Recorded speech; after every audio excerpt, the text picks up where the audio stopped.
Hey guys, tonight we journey to a place that's muddy, cold, and smells like boiled onions.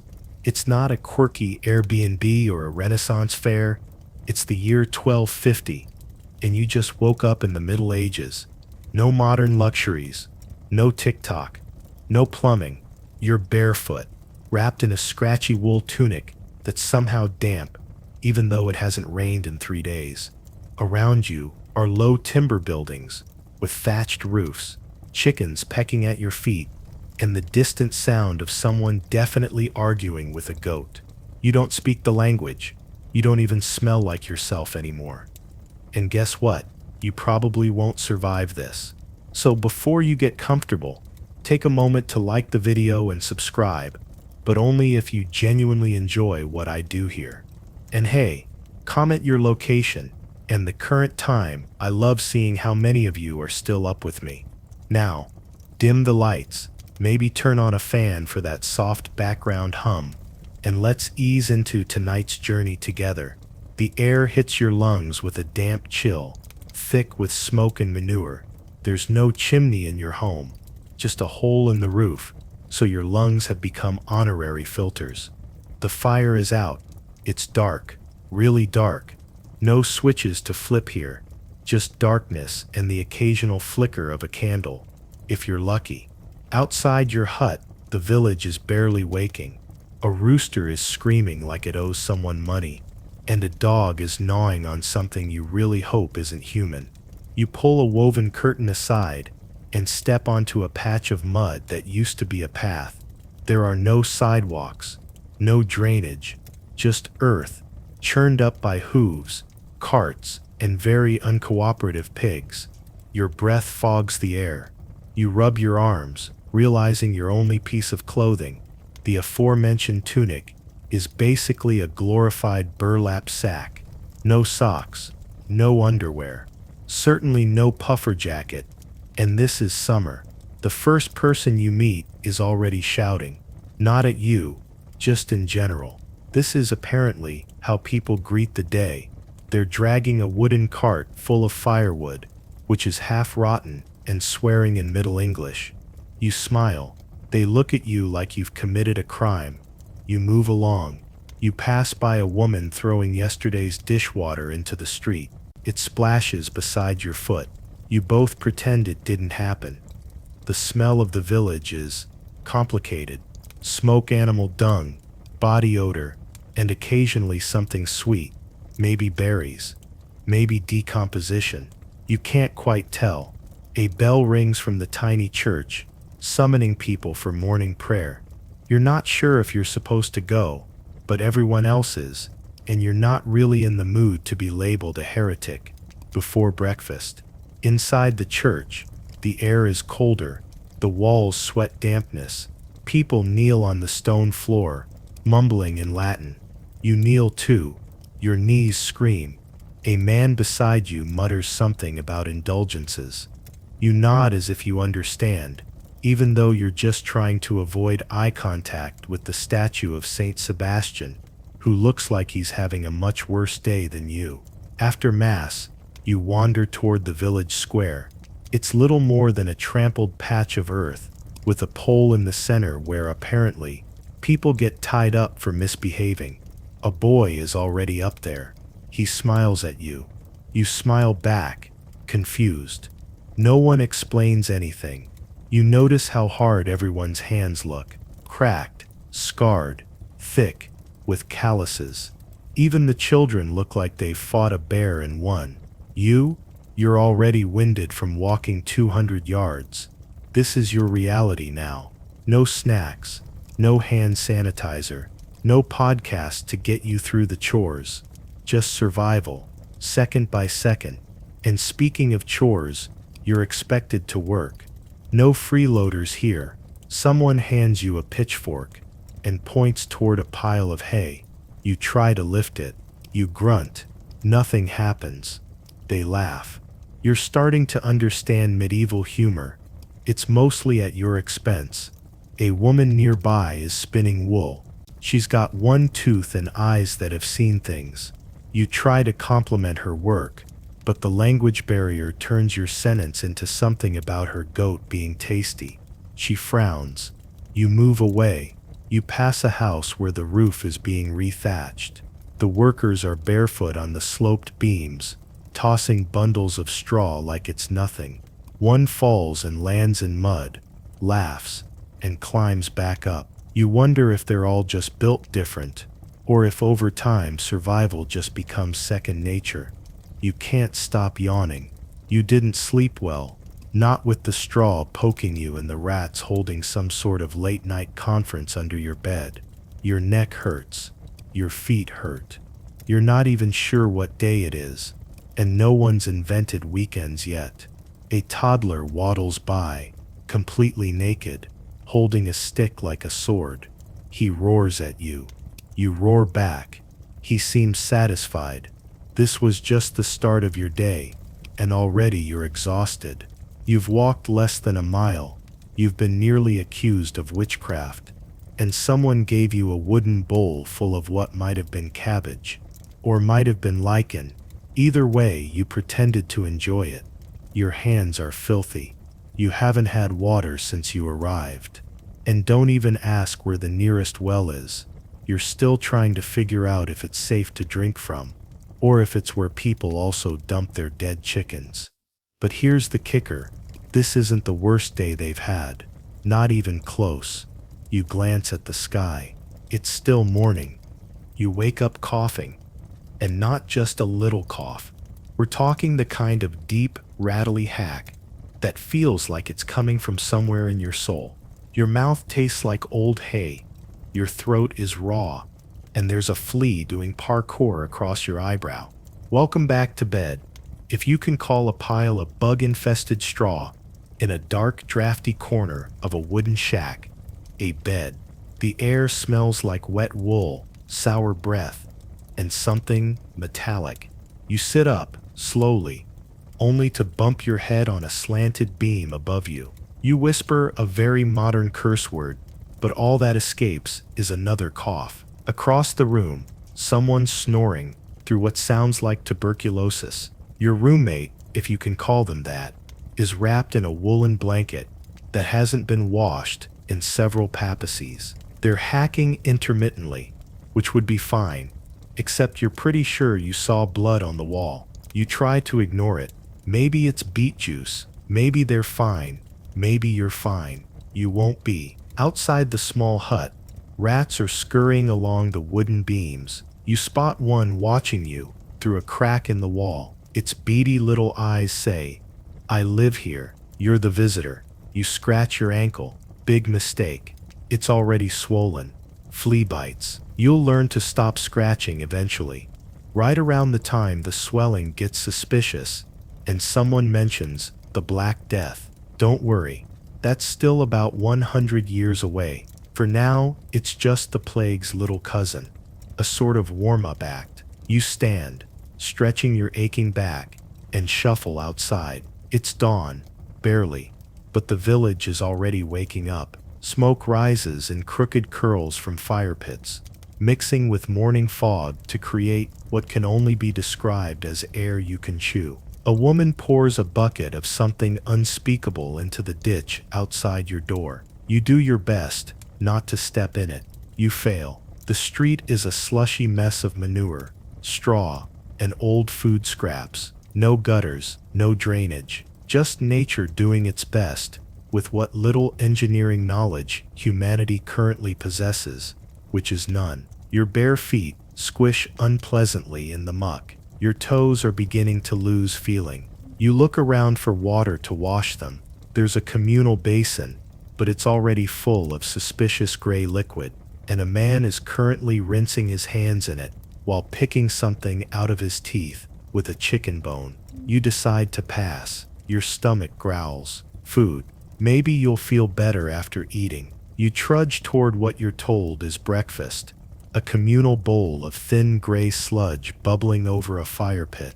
It's called pottage, and if it sounds like a medieval soup, it's because it is. Basically, it's a porridge made from whatever's left in the larder. Barley, water, leeks, and a handful of things you pray are mushrooms. You take a tentative bite. It's hot. It's wet. It tastes faintly of metal and root vegetables left in the rain too long. Someone drops a beet in your bowl and nods solemnly. It's a gift. You pretend to enjoy it. You don't want to start a fight. Nearby, a woman is brushing her teeth with a twig. It's called a chew stick, and it's surprisingly effective at removing plaque, assuming you don't mind the taste of bark and the occasional insect larva. You notice something curious. No one here has all their teeth. Some have none. One old man smiles at you with a full set of wooden teeth. You nod politely and try not to scream. This is when it hits you. Your own teeth are starting to hurt. The dull ache, lower right molar, could be nothing. Could also be the beginning of your end. In the Middle Ages, a toothache isn't just annoying, it's life-threatening. There are no dentists, no painkillers, and no understanding of bacteria. If your tooth gets infected, the swelling could spread to your jaw, your neck, your bloodstream. It's called sepsis, and it kills people. What do they do about it? They yank the tooth out, of course, with metal pliers, or worse, wooden ones, sterilized and absolutely nothing. Sometimes, if the swelling gets too bad, they drill a hole in your skull to release the humors. This charming little process is called trepanation. It's real, it's terrifying, and it's still debated today whether it actually helped or just gave people matching skull holes before they died anyway. Historians still argue whether trepanation was more symbolic than medical, an attempt to let the demons out as much as the pressure. You're starting to sweat now, and not just from the tooth. It's getting hot outside. Fires burn all day to cook food and warm homes. Even in the summer, there's no ventilation. The smoke just sits in the air like a jealous ghost. You're coughing again. A little girl walks by with a rag doll and a suspicious rash. You both stare at each other. You're not sure if she's sick, haunted, or just naturally unsettling. There's another scream from the hut next to yours. Someone else waking up with a lungful of soot. Or maybe they found another rat in their shoes. Either way, you're starting to get the sense that waking up is never peaceful here, and you haven't even made it to mid-morning. You stumble toward a trough, hoping to rinse your hands. A pig is already in it.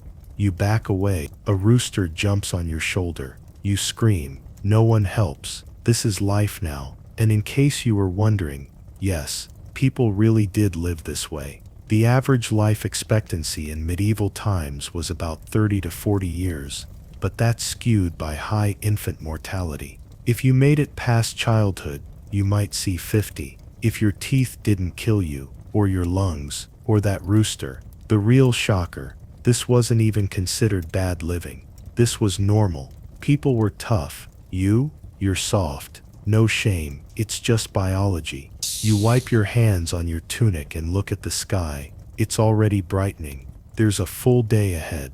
You don't want it. Your tunic is everything. It's your daywear, nightwear, raincoat, napkin, and sometimes even your only bedding. And no, there isn't a wardrobe full of options in your little wooden hut. You own one piece of clothing.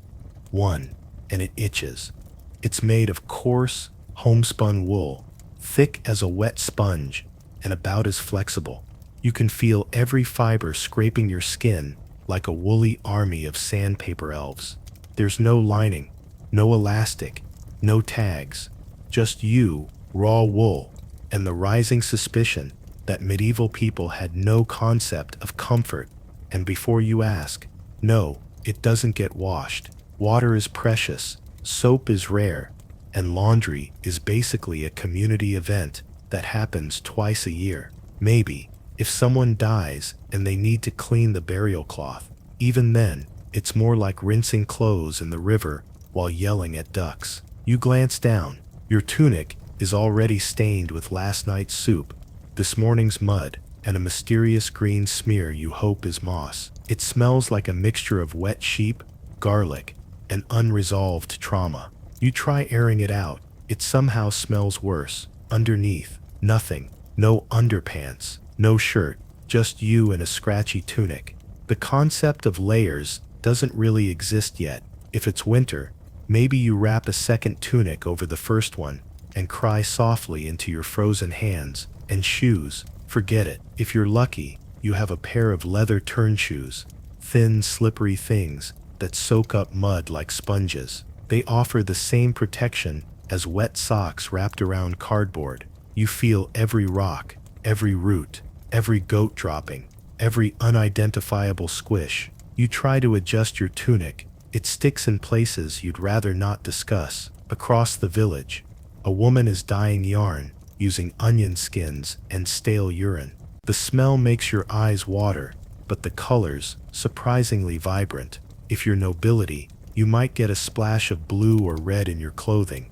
But you're wearing the universal peasant shade, earth. Historians still argue whether medieval people really wore all brown and gray, or if some brighter fabrics were more common than we assume. But one thing's for sure, you're not strutting around in neon pink. Fashion isn't about flair here, it's about survival. Clothes are tools, not expressions. They keep you warm, kind of. They keep you protected, sort of, and they tell everyone exactly who you are in the social pecking order, which is extremely low. You look around, a blacksmith trudges past in a leather apron, arms like tree trunks, eyebrows singed from last night's forge. His tunic is blackened with soot, and he's wearing thick gloves made from cowhide. A step up from you, literally and socially. Further down the lane, a noble woman on horseback trots through the muck, her gown lifted delicately out of reach of the filth.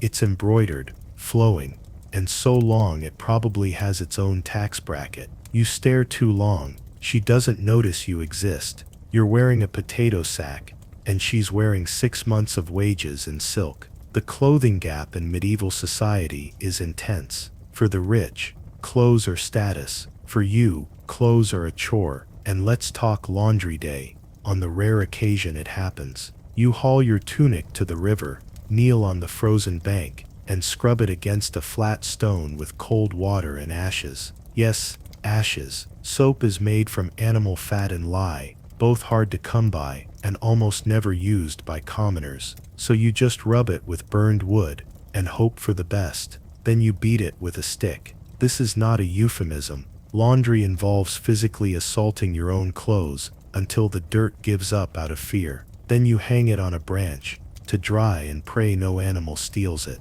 Or worse, no neighbor. If you lose your only tunic, you're stuck indoors for the rest of the week, like some itchy medieval Rapunzel, unless you're extremely brave or extremely shameless. Bathing, you'd think that would help, right? Well, you've been told there's a public bathhouse in the next village, but it's mostly used for gossip, syphilis, and occasionally baptisms, and it's not open today or tomorrow, and it costs money, so you sponge yourself with a damp cloth and call it a fresh start.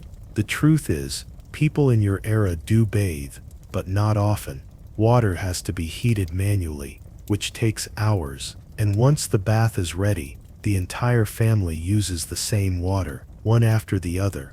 By the time it's your turn, you're basically marinating in your siblings' memories. There's an old saying, don't throw the baby out with the bathwater. It came from here, because babies were often washed last, and sometimes lost in the soup. Yes, really, you sigh. There's no deodorant, no lotion, no change of clothes, just the slow, sticky realization that you are now one with your tunic. It has absorbed your hopes, your fears, and your entire breakfast. You try to imagine modern people living like this. An influencer with a skincare routine involving 12 steps and a jade roller suddenly told, here's some sheep tallow and cold rain. Good luck. They'd combust. You meanwhile just found a pine cone in your sleeve. You flick it away and keep walking, your tunic clinging to you like a damp reminder that everything itches now and nothing will ever be clean again.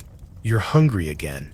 It's been maybe an hour since your last bite of mystery pottage, and your stomach's already writing protest songs. But don't worry, you're just in time for a medieval breakfast encore. You follow your nose toward the smoky corner of the village square, where a pot hangs over a low fire. Inside, Something's boiling. Slowly, sadly. It's not soup. It's not stew. It's the medieval standby. Pottage. Round 2. This time, it's a thicker blend. More barley. Maybe a few beans. A limp cabbage leaf floats mournfully on top, like it's lost the will to live. You spoon it into your bowl with a piece of wood someone carved into a ladle using what was likely rage and teeth. You take a bite. It's hot, it's bland, and it has the texture of boiled wallpaper paste. A small child beside you sneezes directly into their own bowl and keeps eating. No one reacts. This is normal. Food in medieval villages isn't about flavor, it's about calories. Bread, barley, turnips, leeks, whatever you can grow, forage, or beg off the local lord. You're not seasoning to taste. You're just trying not to die. Salt is expensive. Spices are for the nobility. Sugar is basically a myth. And meat? Don't even think about it. If you want meat, you'll need to catch something, kill it, gut it, and hope it doesn't give you worms. Or you'll have to steal it, in which case the punishment is probably public flogging or losing a hand. You chew your barley paste a little slower. Nearby, someone cracks open a loaf of rye bread, a rare treat. They offer you a bite.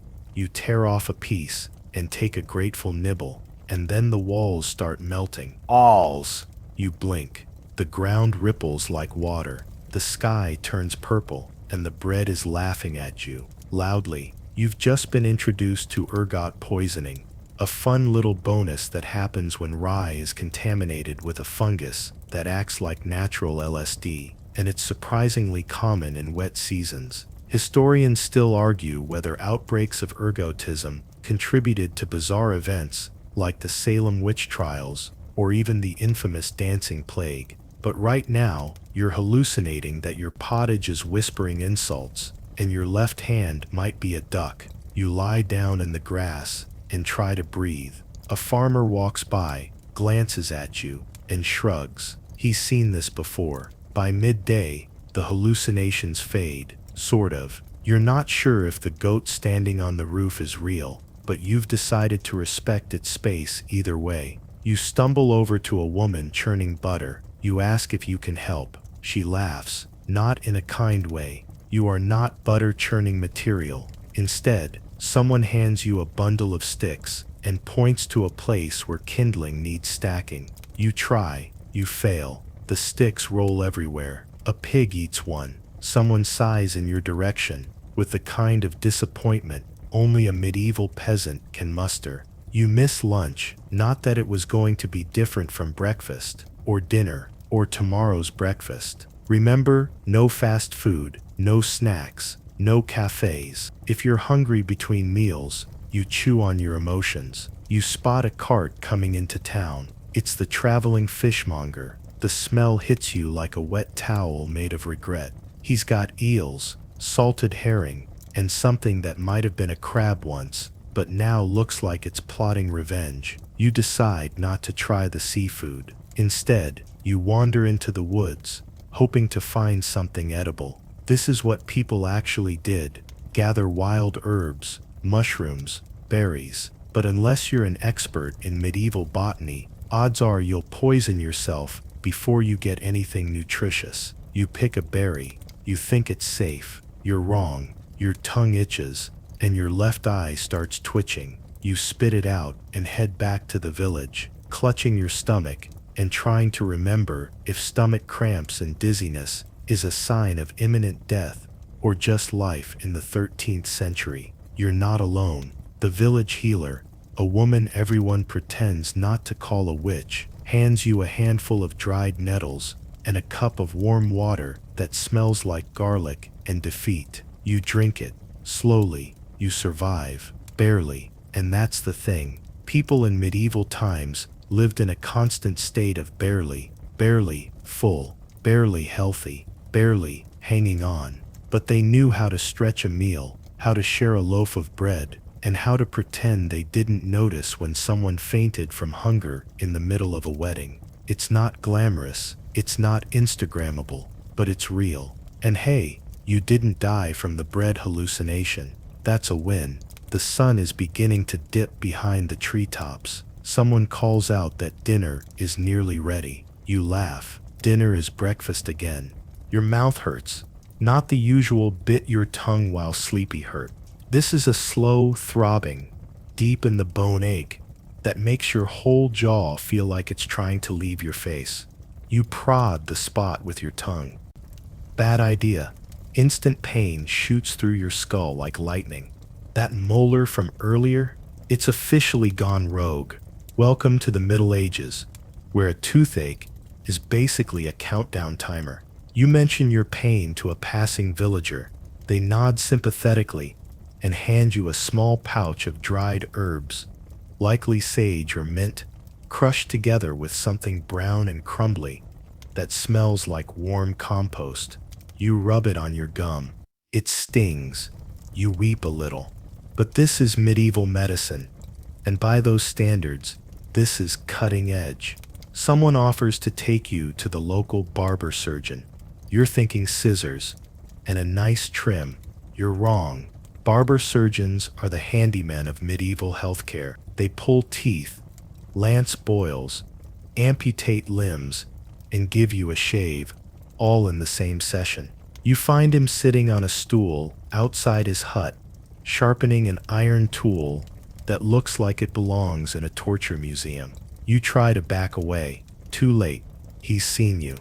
You sit. He opens your mouth and peers inside like he's looking for treasure. He mumbles something about bad humors and reaches for a pair of iron pliers. They're rusted. They smell like blood and rain. You whimper. He says, "This'll only hurt for a moment." It doesn't. It hurts forever. He yanks. You scream. He yanks again. You scream louder. He tells you to hold still. You try, but you're shaking like a leaf in a thunderstorm. Finally, there's a crack, a pop, a wet snap. You nearly black out. He holds the tooth up triumphantly, like he's just won the village lottery. You spit blood onto the dirt. He hands you a piece of linen to bite down on. It's not clean. The bleeding slows, kind of. You lie down in the grass, your face half numb, your ears ringing, and your dignity somewhere in the next village over. And guess what? No antibiotics, no numbing gel, no disinfectant, just a prayer, a rusty tool, and a lot of internal screaming. Historians still argue whether some of these extractions were worse than the disease, especially given the risk of osteomyelitis, a fancy word for your jawbone getting infected and rotting from the inside. You suddenly wish you'd flossed more in the 21st century. But let's say you didn't go the tooth-pulling route. Maybe you decided to live with the pain. There are options, kind of. You could try trepanation. Yep, we're back to that again. Some healers believed that a swollen face or infected gum could be caused by demons trapped inside the skull. Their solution? Drill a hole right in the head with a hand-cranked tool that looks like it should never go near a human body. And people survived this. Not often, but often enough that we found ancient skulls with neat little holes and signs of healing. Why? Because despite everything, medieval people weren't stupid. They were working with what they had, which was almost nothing. You hear shouting from the far end of the village. A boy's fallen from a tree and broken his arm. The barber surgeon is summoned again. He arrives, rolls up his sleeves, and sets the bone with a wooden splint and a surprisingly gentle hand. He even uses honey to cover a wound. And that's the weird thing. Honey is actually antiseptic. They got some things right. Then he slaps a piece of pig intestine over the cut, which feels less right. You stagger back to your hut, drooling slightly from the extraction, and sit down next to a pile of herbs drying in the window. You recognize some: nettle, comfrey, yarrow, natural remedies still used today. A woman walks by and hands you a cloth soaked in elderflower tea. She says it'll reduce swelling. It doesn't, but it smells nice, and for a moment You almost forget your face is falling apart. The villagers aren't cruel. They're doing their best. But best in the 1200s is horrifying. You lie down on your bug-infested straw bed, cradle your swollen cheek, and whisper sweet nothings to your missing tooth. And just when you think things can't get worse, the man in the next bed coughs blood into his hand and casually wipes it on the wall. You realize you might have just survived a medieval dental procedure, only to die from whatever he's got. You're half asleep, face swollen, blood crusted in the corner of your mouth, and dreaming of soft pillows and antibiotics. Then, splooge. Something cold and wet hits your foot. You sit up fast, jarring your freshly traumatized jaw. Pain flares, but your brain is too busy processing what just happened. You look down. It's not rain. It's thick, opaque. Smells a bit like onions and feet. You've just had your first encounter with a medieval chamber pot, the unsung villain of everyday life. See, there's no such thing as indoor plumbing. Toilets? Not invented yet. Instead, people use ceramic pots to do their business, then toss it out the window. Yes, out the window. There's even a phrase for it. Gardy-loo, shouted as a warning to passers-by. But this morning, no one shouted. No warning, just medieval mystery juice, soaking into your only tunic. You scramble back, slipping on the muddy floor. Someone above laughs. You look up and see a grinning child leaning from an upstairs window with an empty pot. Welcome to medieval sanitation. You wander down the lane, trying to find somewhere to clean off. The village stream, already occupied by 2 pigs and a woman washing entrails. A bucket outside someone's hut, full of pickled fish. You wipe your foot with grass and shame. Everywhere you look, there's filth. Literal, historical filth. The streets are coated in a blend of animal waste, spoiled food, ashes, and personal offerings. People walk through it like it's just part of the scenery, because it is. And the smell? Imagine a stew of raw sewage, burning tallow, and goat breath simmering for centuries. That's the village air. But here's the thing. No one bathes daily, or weekly, or sometimes even monthly, not because they love being dirty, but because bathing is complicated. If you're rich, you might have a wooden tub dragged into your manor. Servants boil water, mix in herbs, and you soak like a king. If you're everyone else, you might bathe twice a year. Maybe. Bathhouses do exist. Communal ones. Men and women bathe together, gossip, flirt, and sometimes contract horrible skin diseases. Over time, bathhouses fall out of favor, especially when the church starts claiming they encourage sinful behavior. So people turn to dry hygiene, rubbing themselves with cloths, changing linen shirts, and applying herbs to absorb odors. You, however, are soaked in someone else's morning routine. You spot a nearby bucket filled with ashes. You've seen others use it as soap, scrubbing hands and even teeth with wood ash. You try it. It feels like exfoliating with gravel, but your foot no longer smells like fermented leek juice, so you call it a win. You watch a woman usher her children to the back of their cottage. There's a wooden plank stretched over a pit. This is a privy, the elite version of the medieval toilet. Some are fancier, built over rivers, or in castle towers where waste drops far below. But for most people, going to the bathroom just means squatting wherever there's privacy, or not. Historians still argue whether medieval towns truly had organized waste systems. Some cities like London did develop rudimentary sewers, but in rural villages like this, not a chance. Everything just seeps. Your foot squishes again. New squish, new mystery. By mid-morning, you're paranoid. Every window is a potential hazard. Every breeze could carry particles. You start walking in the middle of the road, eyeing buildings with suspicion. Then you see it, a man crouched casually behind a haystack. No shame, no cover. He waves. You wave back. You're bonding, sort of. You find a bench and sit carefully. A dog walks past and immediately lifts its leg on your shin. You close your eyes. This is fine. Later you overhear villagers discussing the miasma theory, that bad smells cause disease. They burn bundles of herbs to cleanse the air, hang flowers around their necks, and carry pomanders to protect themselves. It's not scientific, but it kind of works. Smoke and herbs repel insects, and in a world without modern germs, this is as close as you get to germ theory. You remember learning once about medieval cosmetics, noble women rubbing lead paste on their faces to appear paler, or using crushed beetles for rouge, or crocodile dung as sunscreen. You'd laugh, but given your current situation, that last one actually sounds kind of effective. You're starting to realize medieval hygiene wasn't absent. It was just different. People cared about being clean. They just lacked the tools, time, and plumbing. You look around, children running barefoot through waste, a man scraping mud off his boots with a stick, a woman brushing her teeth with a pine twig and some salt. And you've accepted it.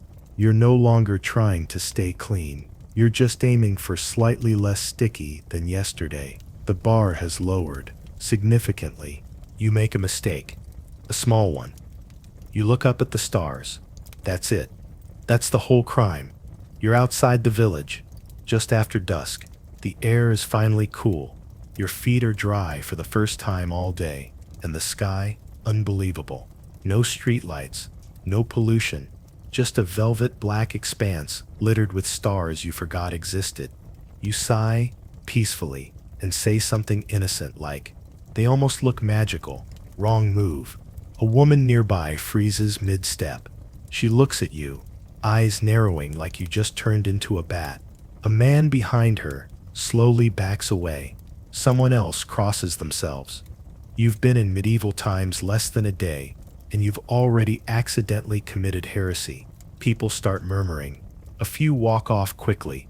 One guy spits on the ground and mutters something about devil's tongue. You try to explain. You were just admiring the stars, maybe getting a little poetic. Maybe you said celestial. Maybe, just maybe, you mentioned the moon's phases. Huge mistake. In 1250, science and sorcery share the same bunk bed. If you know too much about nature, suspicious. If you say something clever about the sun, you're dabbling. If you talk to yourself in Latin, you might as well light yourself on fire and save them the trouble.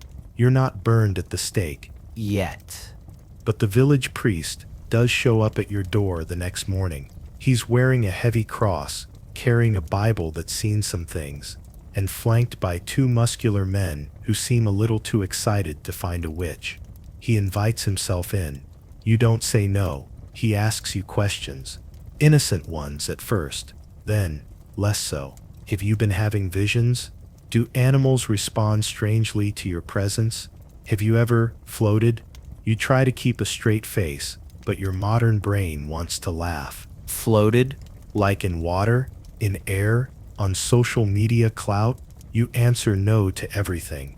They still look unconvinced. Then he opens his Bible and begins to read. Slowly, loudly, dramatically, mostly for your benefit. You nod along like you understand. You don't. It's in Latin, and even though your brain remembers vague phrases from high school tattoos, none of them are helpful here. He leaves after an hour. You're exhausted, drenched in sweat, and pretty sure your name is now on some kind of list. Here's the thing, you're not technically being accused of witchcraft. Not yet, but the line is thinner than your last nerve. One wrong comment, one unlucky coincidence, like a chicken dying near your hut, or a child having a fever, and bam, you're tied to a stake and asked to confess. And no, there is no good way out of a medieval witch accusation. If you deny it, they suspect you're hiding something. If you confess, they burn you anyway. As a warning, some places even do tests. They'll toss you in a river.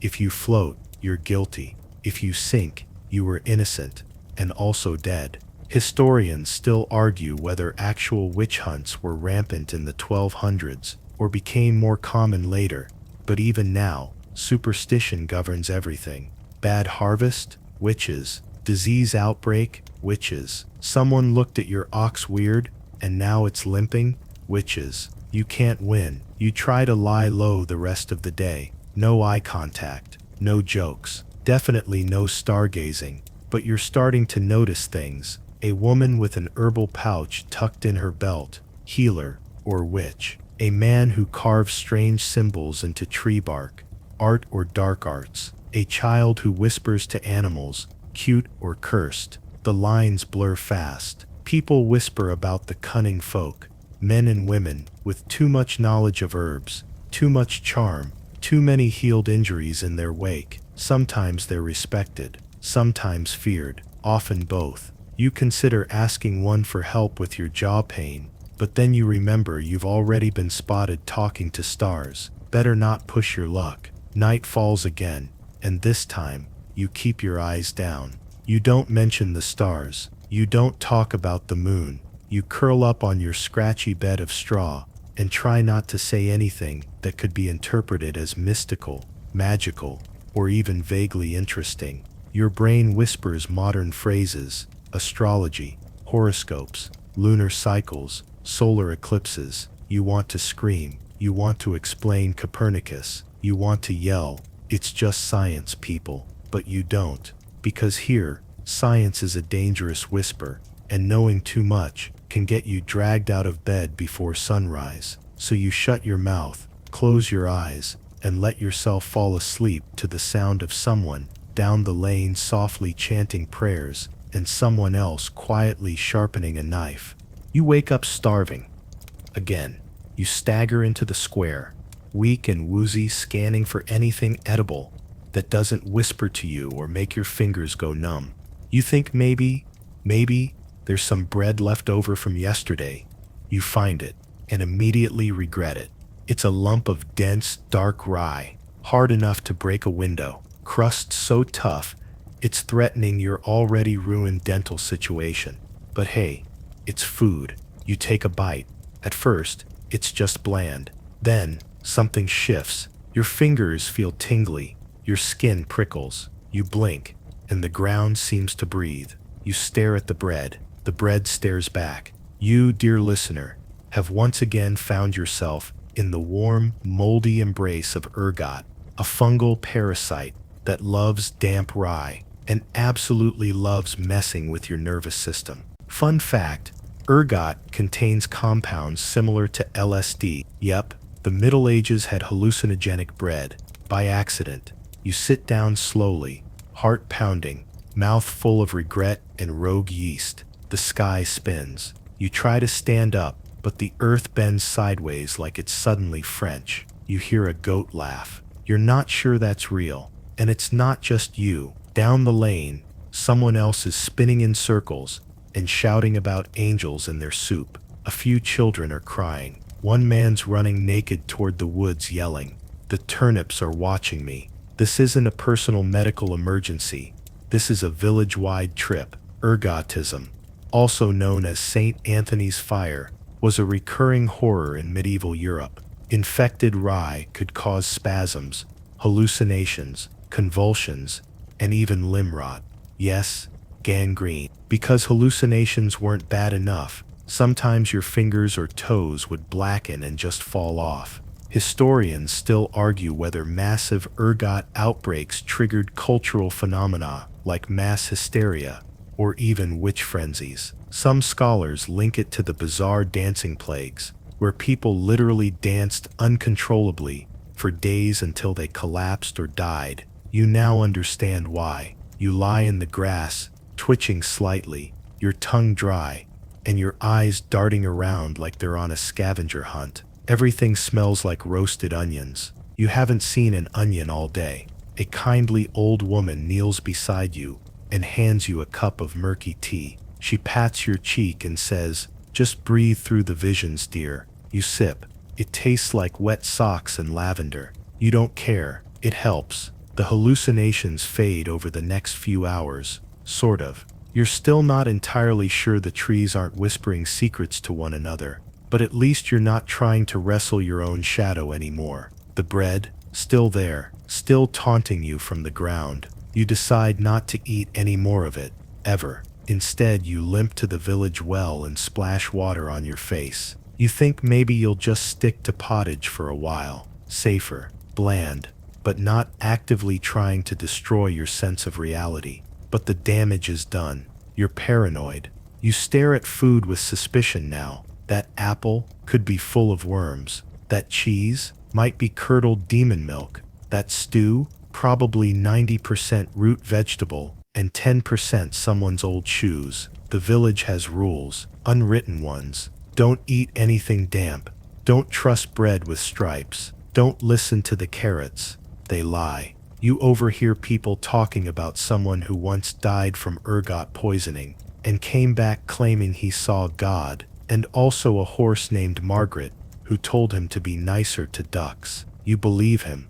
The next day, you attend a small gathering at the edge of the village. It's a sort of informal prayer circle, not an official mass, but more like a group of people begging the saints to keep the mold away this year. They hold up bundles of sage. One man sings a hymn. A woman starts dancing, then suddenly just keeps going. You watch, silently. No one stops her. You realize this isn't a performance. It's a pattern.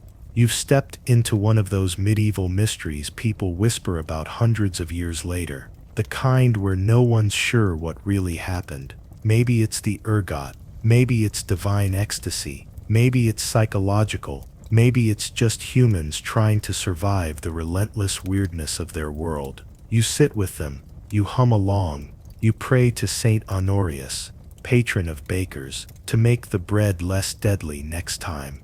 And when someone offers you a piece of rye that night, you smile and politely decline. The man shoves a pitchfork into your hands. You blink.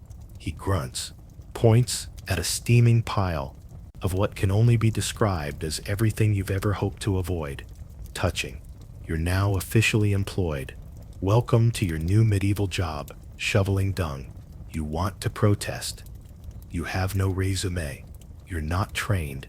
But here, if you can move, you can work. And if you don't work, you don't eat. Or worse, you get labeled as a vagrant. And then you're not just poor, you're criminal poor. The kind with shackles and public stocks. So you start scooping. It's heavy, wet, smells like sadness. Your arms tremble. Your nose gives up and stops working halfway through. You're not sure what's worse, the texture, the smell, or the fact that you're being judged by a pig who's watching you like he invented agriculture. Labor is life here. If you're not farming, you're fishing. If you're not fishing, you're weaving, digging, hauling, hammering, or scraping barnacles off boats with a spoon.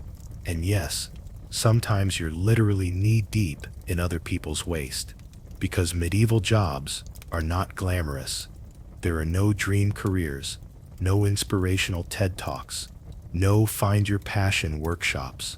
You're born into your work, and unless something dramatic happens, like war, famine, or royal favor, you stay there. You look around. There's a woman knee-deep in a dye vat, stirring wool with a stick, her arms stained blue from head to fingertip. A child is chasing geese with a stick, for reasons that are unclear but likely economic. An old man is pounding grain with a wooden mallet that looks like it's also been used as a weapon. And then there's the tannery. You smell it before you see it. Some unfortunate souls are charged with tanning hides, turning raw animal skin into usable leather. The process involves urine, feces, and a lot of praying for nose blindness. The stench clings to them. You learn to give these workers a wide berth, not out of cruelty, but because they smell like the inside of a plague doctor's mask. You ask someone why they do it. They shrug. It pays. You ask what pays means. They hold up half a cabbage and a piece of copper wire. Okay then, if you have a particular skill, say blacksmithing, you might earn slightly more. But even that's a grind. Literally. Hammering horseshoes, sharpening blades, repairing pots, all day, every day. You glance into the forge and see a young man passed out from heat exhaustion. No one moves him. He'll wake up when he's ready. The village miller, possibly the richest guy around, and also the most hated. He takes a share of everyone's grain to grind it into flour, and most people believe he cheats. He probably does. Millers are often accused of being greedy, corrupt, or in league with demons. There are poems about it. You hear the bell ring. It's not a clock, it's just someone hitting a pan with a stick to signal lunch, which means another bite of sadness stew. You're allowed a break. You sit under a crooked tree with a handful of workers. No one speaks. They're chewing too slowly, too tired to waste breath. One man leans over and mutters, "You knew?" You nod. He grins, revealing 2 teeth. You'll get used to it, or die. Same result, really. Comforting. You watch a boy chase a chicken. He slips in mud. Everyone laughs. The chicken wins. Again, the only people not working are the nobility. You spot the lord of the manor riding past on a horse, so glossy it looks painted. He's wearing a velvet tunic and gloves. Gloves. In this heat. His dog has better food than you. He doesn't acknowledge you. You're not worth acknowledging. His life is banquets and taxes. Yours is blisters and compost. Historians still argue whether social mobility was completely impossible in the Middle Ages, or just mostly impossible. Some rare individuals did rise. A knight who saved a noble, a merchant who grew rich enough to buy land. But for you, you're shoveling dung. That's your legacy. The sun starts to drop. You return the pitchfork to a communal pile, your arms jelly and your knees wobbling like a bad joke. You find a bucket of water. It's muddy, but you drink it anyway. You consider dunking your head in, but remember what happened last time and decide to just sit quietly in the dirt. You earned this patch of shade. You and your blisters. You lean back. A goose hisses at you. You ignore it. It's the closest thing to peace you've had all day. You're not stupid. But here, you might as well be. You reach for a wooden sign carved with swirling lines, trying to figure out what it says. You tilt your head. You squint. You even turn it upside down, hoping that helps. It doesn't. You hand it to the man beside you. He chuckles and says, "That's just the butcher's name. Edric." You nod, pretending you already knew that. But the truth is painfully clear now. You can't read, and neither can almost anyone else around you. In medieval Europe, literacy is a luxury, an expensive, suspicious luxury. Reading and writing are reserved for monks, scribes, noblemen, and sometimes merchants. For the average peasant, it's about as common as indoor plumbing or emotional support therapy. Books are rare, like hand-copied for months by candlelight. Rare. Each one is a treasure, written in Latin, inked onto animal skin, and guarded in monasteries, behind creaking doors and judgmental stone saints. So unless you're fluent in ecclesiastical Latin, and you're not, you're shut out of the entire written world. You spot a monk passing by. He's wrapped in black robes, muttering prayers under his breath, and carrying a scroll that looks older than your entire bloodline. People step aside to let him pass. Some bow. One woman makes the sign of the cross. You try to ask him a question. He pauses, eyes narrowed, as if deciding whether you're worthy of syllables. He finally answers with a single word, penitent. Then he walks off. Cool, thanks. The villagers treat monks like wizards, part scholars, part doctors, part enforcers of cosmic rules no one understands. They can write, they can read, and that makes them powerful. You wander toward the church. There's a fresco on the wall, chipped and faded, showing souls being sorted into heaven and hell. It's graphic. The devils have very detailed pitchforks. You realize this is why pictures are everywhere. Churches are illustrated, like comic books, for the illiterate. The stained glass tells stories. The wall paintings delivered divine warnings. The altar decorations double as theological flashcards. You spot a carved statue of Saint Peter holding keys. Someone whispers that he's the gatekeeper of heaven. You nod solemnly, even though the keys look suspiciously like cheese knives. You remember something modern, a time when words were everywhere.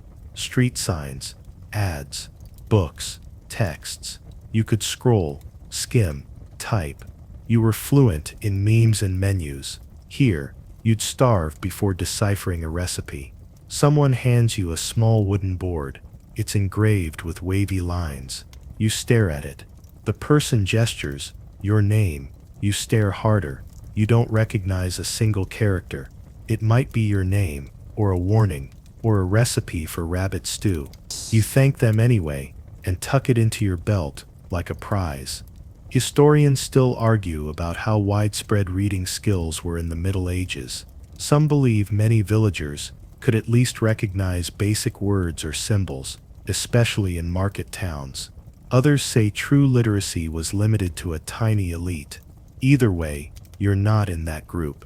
You watch a young boy with ink-stained fingers copy letters in the dirt with a stick. He's learning from the village priest, slowly and painstakingly. His mother beams nearby, proud. You smile too, until you remember that you just asked a monk whether penitent means food.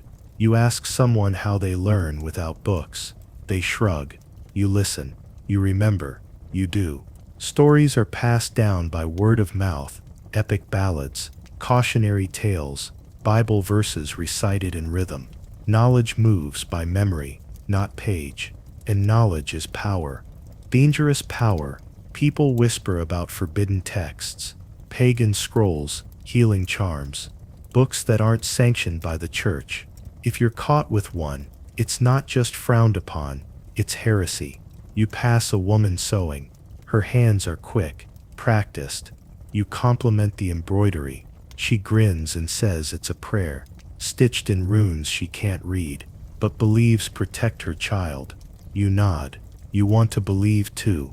Later, in a market stall, you see a merchant marking symbols on parchment, numbers maybe. He keeps his book close, eyes darting like someone might steal his math. You ask about his ledger.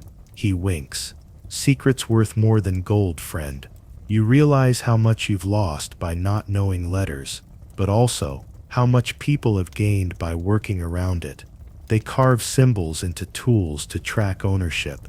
They chant days of the week to remember chores. They turn calendars into carved sticks, marked with stars and slashes.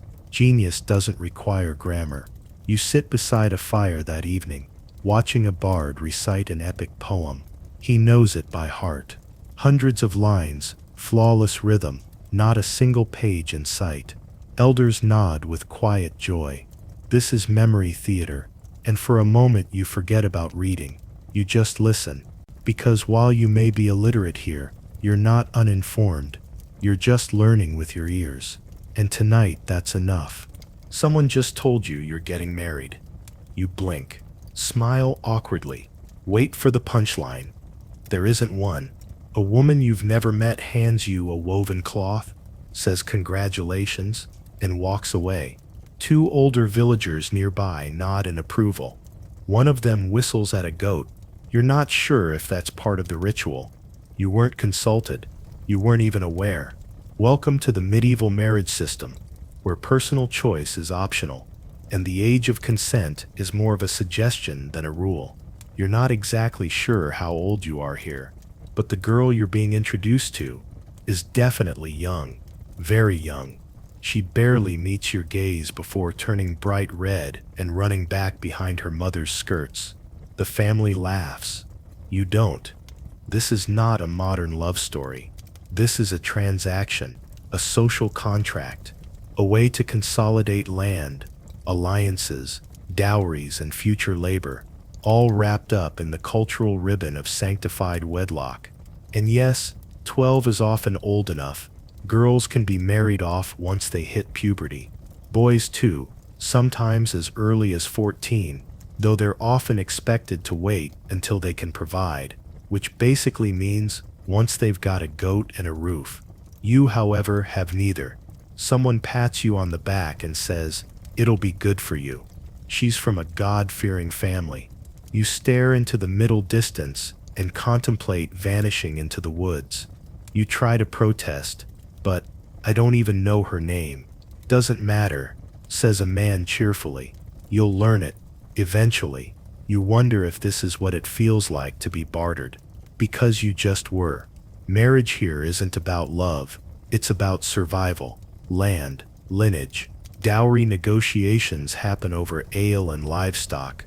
You heard someone say, "She's worth at least 3 hens." Everyone agreed. You think that was a compliment. No ceremony has happened yet, but your future in-laws have already started calling you son. A priest has been notified.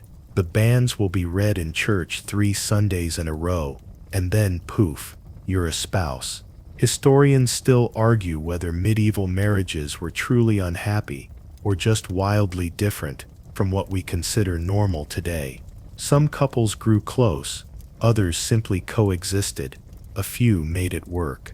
Most just endured. You're walked over to a small field where your intended is helping harvest onions. You smile. She looks terrified. You say, "I like onions." It's all you've got. She nods, says nothing. Romantic, isn't it? A neighbor leans in and says, "Don't worry, she's got good hips." You drop the onion you're holding and seriously consider living alone in a cave forever. There's no concept of dating, no courtship, no getting to know each other over coffee. Just whispered family meetings, exchanged coins, and sometimes, a nervous walk around the village green. You hear about a girl who cried through her entire wedding, another who tried to run away, another whose husband was 25 years older than her and had 6 toes. That's Throckmorton. He waves at you. His 6th toe wiggles in your mind's eye. You find a small bench and sit, overwhelmed. A dog lies down beside you. You pet it. It sneezes. It's the most emotionally stable interaction you've had all day. Someone asks if you've thought about children yet. You choke, because children aren't optional either. They're expected, and lots of them. Your job as a married person isn't just companionship, it's production. More hands to work the fields, more mouths to pray, more bodies to replace the ones constantly dying from disease and accidents, and dancing until their legs give out. So you're expected to get on with it. And soon, you wonder if you can legally opt out. You cannot. The priest gives you a little talk about duty, about honor, about sacred unions, about how Saint Joseph didn't complain. You nod, smile, try not to faint. You're told the wedding will be small, just family, some bread, maybe a bit of cheese, if the goat doesn't act up. You ask about rings. They laugh. Rings are for rich people. You ask if you can write your own vows. They laugh harder. No fancy cake, no bouquet, just an awkward exchange of words, a blessing, and if you're lucky, a clean patch of hay to collapse into afterward. The worst part? No one thinks this is weird. No one's horrified. This is just life. Expected, accepted, unquestioned. You glance at your intended again. She's wiping her nose with her sleeve and humming softly. She looks just as terrified as you feel. You wave. She doesn't wave back. That night, you stare at the ceiling, wondering how your 21st century soul is supposed to survive 13th century romance. You think market day will be a break. Some color, some music. Maybe a little chaos, but fun chaos. Maybe you'll even get a sweet roll, if the baker's feeling generous or the rats are distracted. Spoiler, it's not a break. You step into the village square, and it's instantly overwhelming. People shouting over each other, carts creaking under heaps of potatoes and questionable poultry, someone waving a live eel around like a ribbon. It smells like sweat, onions, wet wool, and dreams deferred. You dodge a flying turnip, A man with no eyebrows offers you a magic amulet. It's a chicken bone on a string. You nod politely. He insists it wards off coughs and evil. You back away. A woman grabs your sleeve and starts shouting in your face. You don't understand her dialect, but you catch the word flower. You nod again. She slaps you with a fish. Welcome to medieval commerce. No receipts, no price tags, no refunds. Everything is bartered, weighed by hand, guessed by eye, and settled with grunts. There's one man who has an actual scale, and he guards it like it's the Holy Grail. People pay him with coins, favors, and eggs just to borrow it for a second. Coins, if you're lucky. Most people use a hodgepodge of currency, silver pennies, bits of copper, sometimes carved tokens that may or may not be accepted depending on whether the merchant likes your face. You have no idea what anything costs. You ask the price of a loaf of bread. The seller stares at you for a full 5 seconds, then says, "How clean's your tunic?" You look down. You're not getting the bread. You try to buy an apple. The merchant eyes your hands, then says, "Show me your teeth." You slowly back away. Someone nearby is yelling about stolen goods. A boy races through the crowd with a hunk of cheese, followed by an angry man holding a cleaver. The villagers cheer. You think this might be entertainment.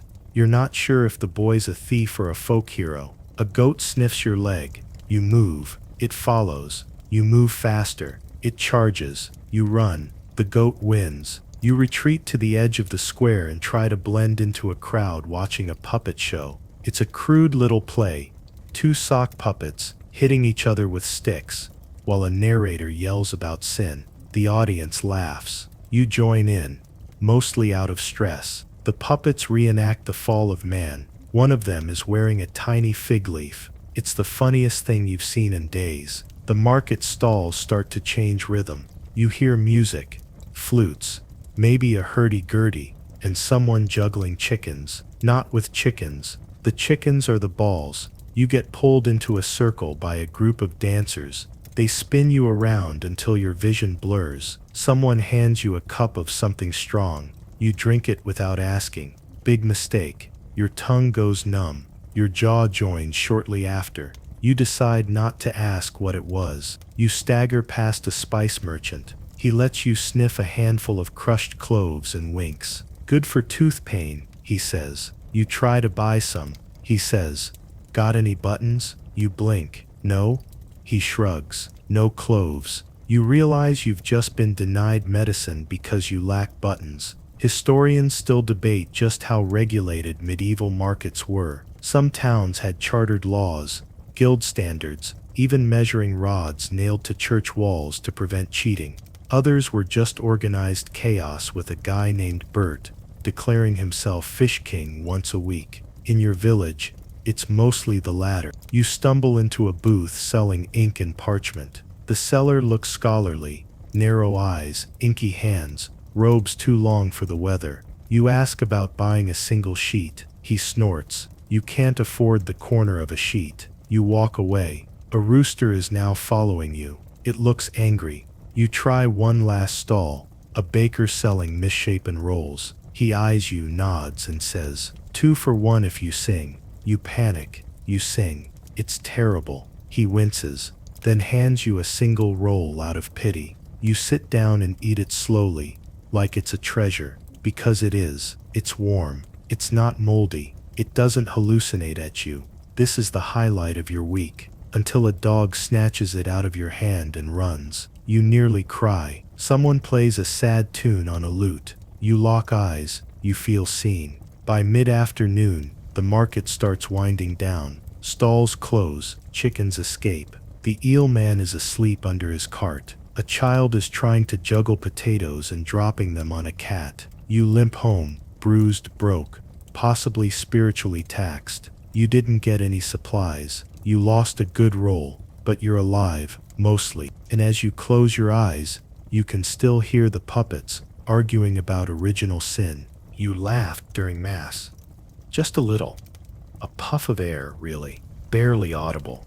But in a medieval church, Even a smirk can echo like a thunderclap of heresy. You didn't mean to laugh. It was that moment when the priest said something about smiting the unrighteous, and your brain, trained by centuries of sarcasm and memes, pictured someone getting smacked with a loaf of rye bread, totally involuntary. But someone saw you. An old woman, with eyes like polished flint, turned in her pew and glared. A boy nearby gasped. The priest paused mid-sermon, and just like that, your fate was sealed. Now you're in what's lovingly called the church jail, a dark, damp, musty chamber beneath the chapel. Technically, it's just a stone room with a heavy wooden door and one tiny window shaped like a sad cross, but it feels like purgatory. You sit on a bench made of splinters, surrounded by walls that sweat more than you do. A rat the size of a dachshund waddles past. You're too scared to make eye contact. Your crime? Irreverence. In the medieval world, religion isn't just a personal belief system, it's the spine of society, the heartbeat of time, the thing everyone agrees keeps plagues away and crops upright. Questioning it, or looking like you're not taking it seriously, is dangerous. People have been accused of heresy for less, for thinking out loud, for sneezing at the wrong time, for suggesting the earth might not be the center of the universe. Historians still argue whether the average villager truly feared hellfire or just went along with the rituals out of habit. But in either case, messing up in church, bad news. You hear the heavy creak of the door opening. The village priest enters, his robes swish with righteous indignation. He doesn't speak at first, just stares at you like you've insulted his favorite saint. Then he sits across from you and sighs. You laughed, he says. You nod. It's not a great defense, but it's honest. He leans forward. You know what happened to the last boy who laughed during Mass. You don't, but judging by the tone, you suspect it involved public shame and possibly some leeches. He was forced to carry a cross through the village in silence for a week, and he wasn't allowed to wear shoes. You gulp. He hands you a small book, not a Bible, a list of penitential psalms. You'll copy these, he says. Every word, no mistakes. You stare. You can't read. You can't write. You tell him this. He smiles without humor. Then you'll learn, slowly. This is not a punishment designed for efficiency. It's designed for humility. You spend the next hour holding a quill like it's a snake. The ink smells like vinegar. The letters look like worms doing yoga. Every mistake earns a sigh. Every blot gets a lecture. You start sweating halfway through Psalm 1. The priest eventually leaves. You remain. There's bread, stale, of course, and a cup of something that might be water or might be boiled regret. You hear the sounds of church bells above. The villagers are attending evening prayer. You're here, in the dungeon of God, trying not to dip your sleeve in ink again. It's not all doom and gloom. Sometimes, church jail is more symbolic, a place to cool off, reflect, repent. Other times, it's the start of a much darker process. Some heretics get passed along to higher powers, and by higher, we mean more painful. You think of Saint Apollonia, patron saint of dentistry, often prayed to when people had toothaches. There's a statue of her upstairs, smiling sweetly while holding a pair of tongs. You now realize that's not symbolic, it's literal. She had her teeth pulled out for her faith. You whisper a nervous prayer. Sorry, Saint Apollonia. You pass the hours, scratching psalms into the page with aching fingers, glancing up every time a floorboard creaks, terrified someone's coming to haul you away for questioning. Or worse, confession under pressure. But eventually, the door opens again. The priest returns. He checks your work, frowns, says nothing. Then he nods. You may leave, but you will return tomorrow. And the day after, you bow your head, mutter a thank you, and flee before he changes his mind. Back in the open air, The village looks different, brighter, freer. You breathe deep, even if that breath includes the usual bouquet of dung and goat. You're not in church jail anymore. You survived, but you're now marked, mildly, quietly, as someone to watch. People step aside slightly when you pass. Some cross themselves. One old man hurls a walnut at your feet. You're not sure if that's a curse or a snack. You keep your eyes low. You walk straight, and next time you're in mass, you won't laugh. Even if the priest's beard does look like a confused ferret. You've seen the knights ride past, armor gleaming, banners snapping, swords shining like justice itself. So naturally, when someone says, "You want to try it on?" you say yes. Big mistake. What they hand you isn't shining. It isn't glorious. It isn't even clean. It's a bundle of metal that smells like rust, wet wool, and 600 years of disappointment. You start with the chainmail. It's not like the movies. No magical shimmer. Just thousands of tiny iron rings that feel like wearing a soggy, angry snake. It's heavy. You expected it to weigh a bit, but not this much. You can barely lift it over your head. When it finally settles onto your shoulders, it pulls you down like gravity. Just remembered it had a grudge. Someone ties a gambeson under it. A padded jacket made from layers of linen stuffed with wool. It's like wearing a quilt designed by someone who hates you. Then come the greaves, the gauntlets, the helmet.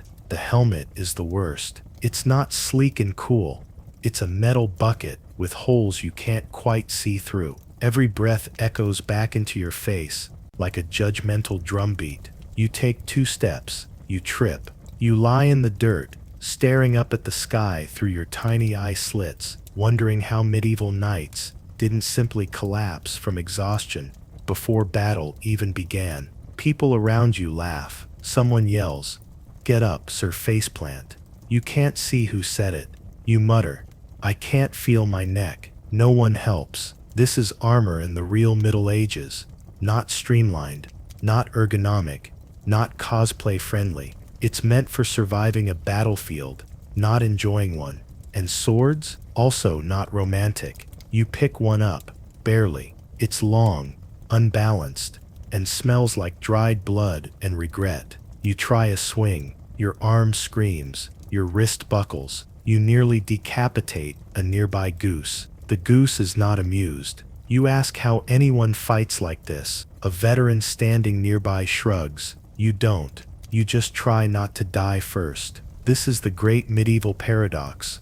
Armor protects you, but it also turns you into a slow, clanking disaster. The solution? Training. Years of it. Starting in boyhood, squires don't become knights because they look cool. They earn it by wrestling in chainmail at age 12 and learning how to fall off horses without breaking their spines. You fell off a bale of hay and nearly cried. Historians still argue whether armor made knights nearly invincible or just very well-dressed targets. The truth is somewhere in between. A well-armored knight was terrifying, but one wrong step and gravity wins. You sit on a stump, sweating into your gambeson, surrounded by pieces of armor you've already started taking off out of sheer survival instinct. A boy approaches, holding a wooden practice sword. He challenges you to a duel. You decline. He swings anyway. You block it with your gauntlet.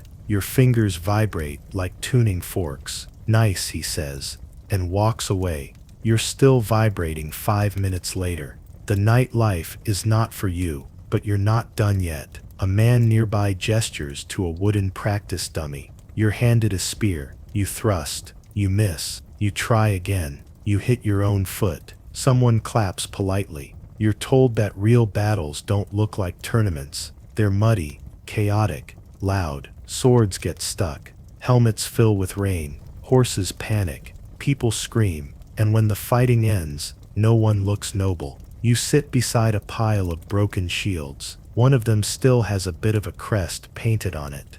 Half a lion, half, maybe a spoon. It's hard to tell. You ask a passing soldier if he misses the glory. He snorts. The first time I got stabbed, I bled for a week and smelled like onions. Glory died with my left toe. You nod. You look down at your mud-splattered, bruised body and the armor now resting uselessly beside you. You wanted to feel like a knight. What you feel like is laundry left out in a storm. You hobble back to your hut. Every joint aches. Your arms are jelly. Your ears are ringing.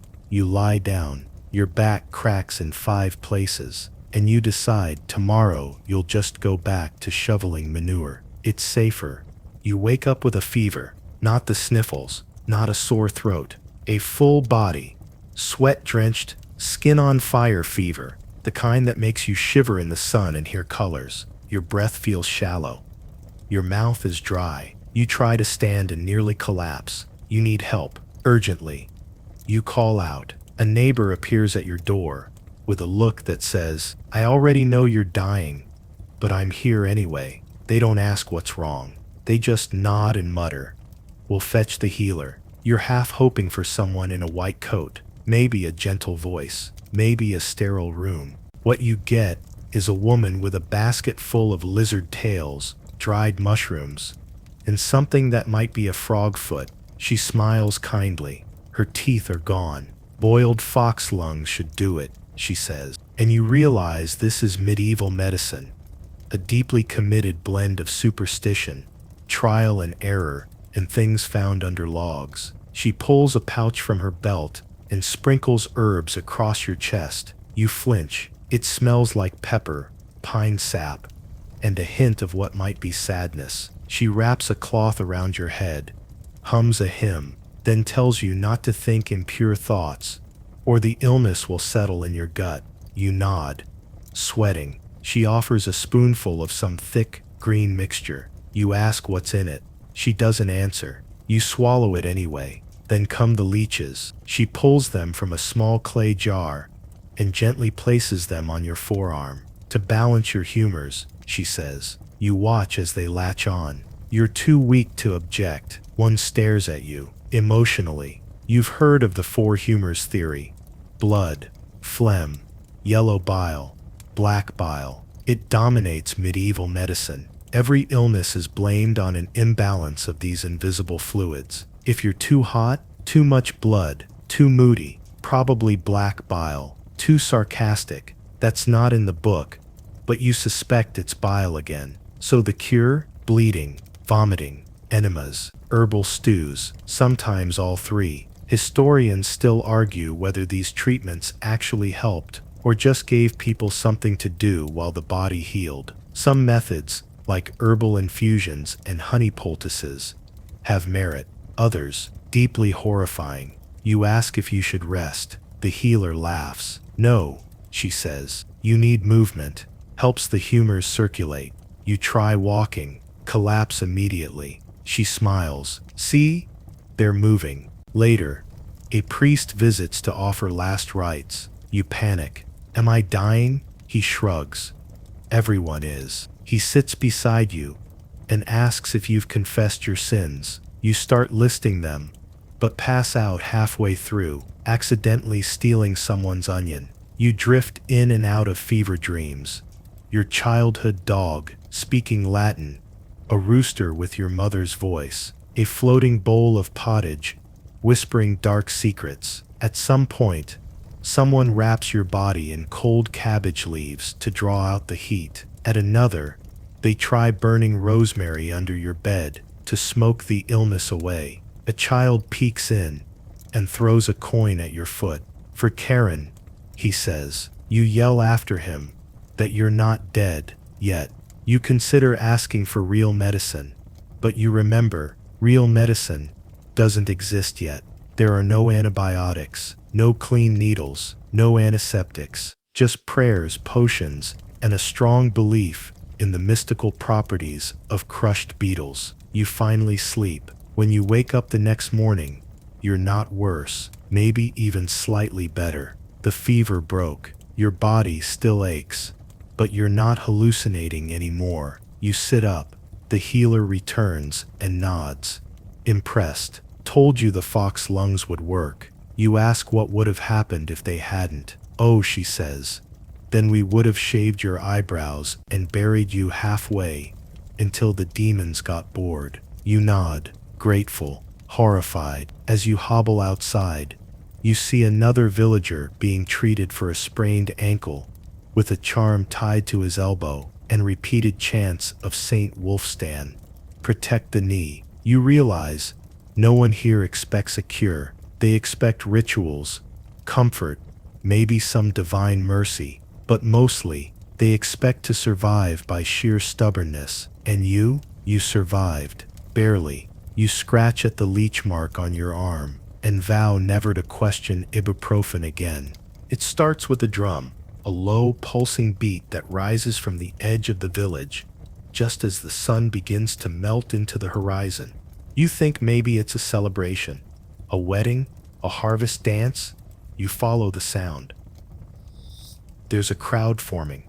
Torches flicker. People gather around a clearing, eyes wide, jaws slack. At first, it seems harmless. A few villagers dancing, laughing, clapping to the beat. But then, one of them doesn't stop. She spins, jerks, arms flailing like puppet strings. Pulled by chaos itself, her eyes are wild. Her feet stomp the earth like she's trying to crush something only she can see. Others join. It becomes a frenzy.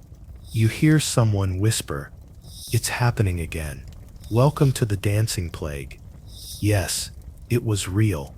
Documented across medieval Europe, most famously in Strasbourg 1518. People danced uncontrollably, often for days. Some collapsed. Some died.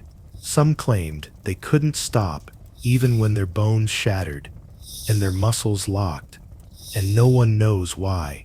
Historians still argue whether it was mass hysteria, a neurological disease, or ergot poisoning again. Maybe it was trauma. Maybe religious fervor. Maybe the universe just needed a moment of absolute madness. You step back. A man now joins the dance, sweat flying from his brow like holy water.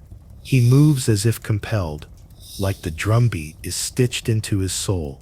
A woman shrieks as she twirls. Her hands are raw. Her feet bleed. Someone tries to pull her away, but she pushes them back and keeps spinning. You turn to a local elder. What is this? He's in them now. Saint Vitus, the patron saint of dancers, epileptics, and people suffering from the kind of uncontainable movement you're witnessing. His curse was believed to possess those afflicted, forcing them to dance, sometimes until they drop dead. You watch as a child joins in, laughing at first, then crying. This isn't fun anymore. The music speeds up. No one's playing it, but you still hear it, somewhere deep in your chest. It gets worse. A woman falls. Her leg twists unnaturally. She keeps moving. A man near her begins to scream, then turns it into a song. People clap. The beat never stops. You ask, should we help them? Someone next to you whispers. You don't interrupt the dance. That's how it spreads. You blink. Spreads. They nod. It's in the rhythm, in the bones. You feel a sudden itch in your heel, a twitch in your knee. Nope, nope, not today. You step back, slowly, carefully. You walk away, head down, not looking anyone in the eyes. Behind you, the frenzy grows louder. More people join. It's as if the village has become a living heartbeat, thudding, writhing, gasping. You slam your hut's door shut and press your back to it, panting. The music still rings in your ears. You grab a blanket and wrap it around yourself like a shield.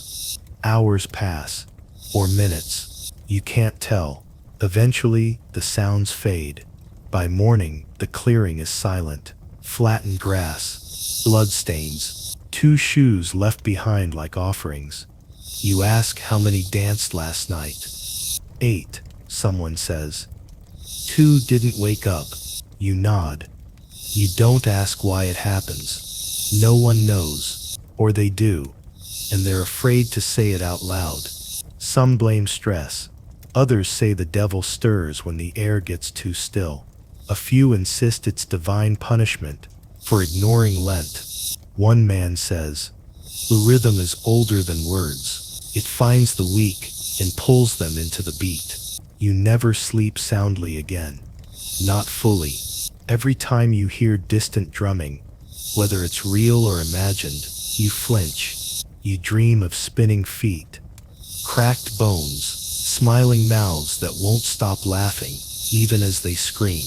You've survived plague, filth, and starvation, but now you understand something new. In the Middle Ages, madness isn't a metaphor. It's a neighbor, a cousin, a mirror, and some nights it knocks with a beat.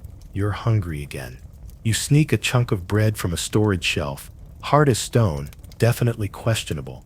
You take a bite, trying to soften it with your own tears. When someone shouts behind you, "Thief," you choke. Literally. Before you can explain or swallow, a group of villagers is already dragging you toward the square. One of them mutters, "Didn't think it'd be you.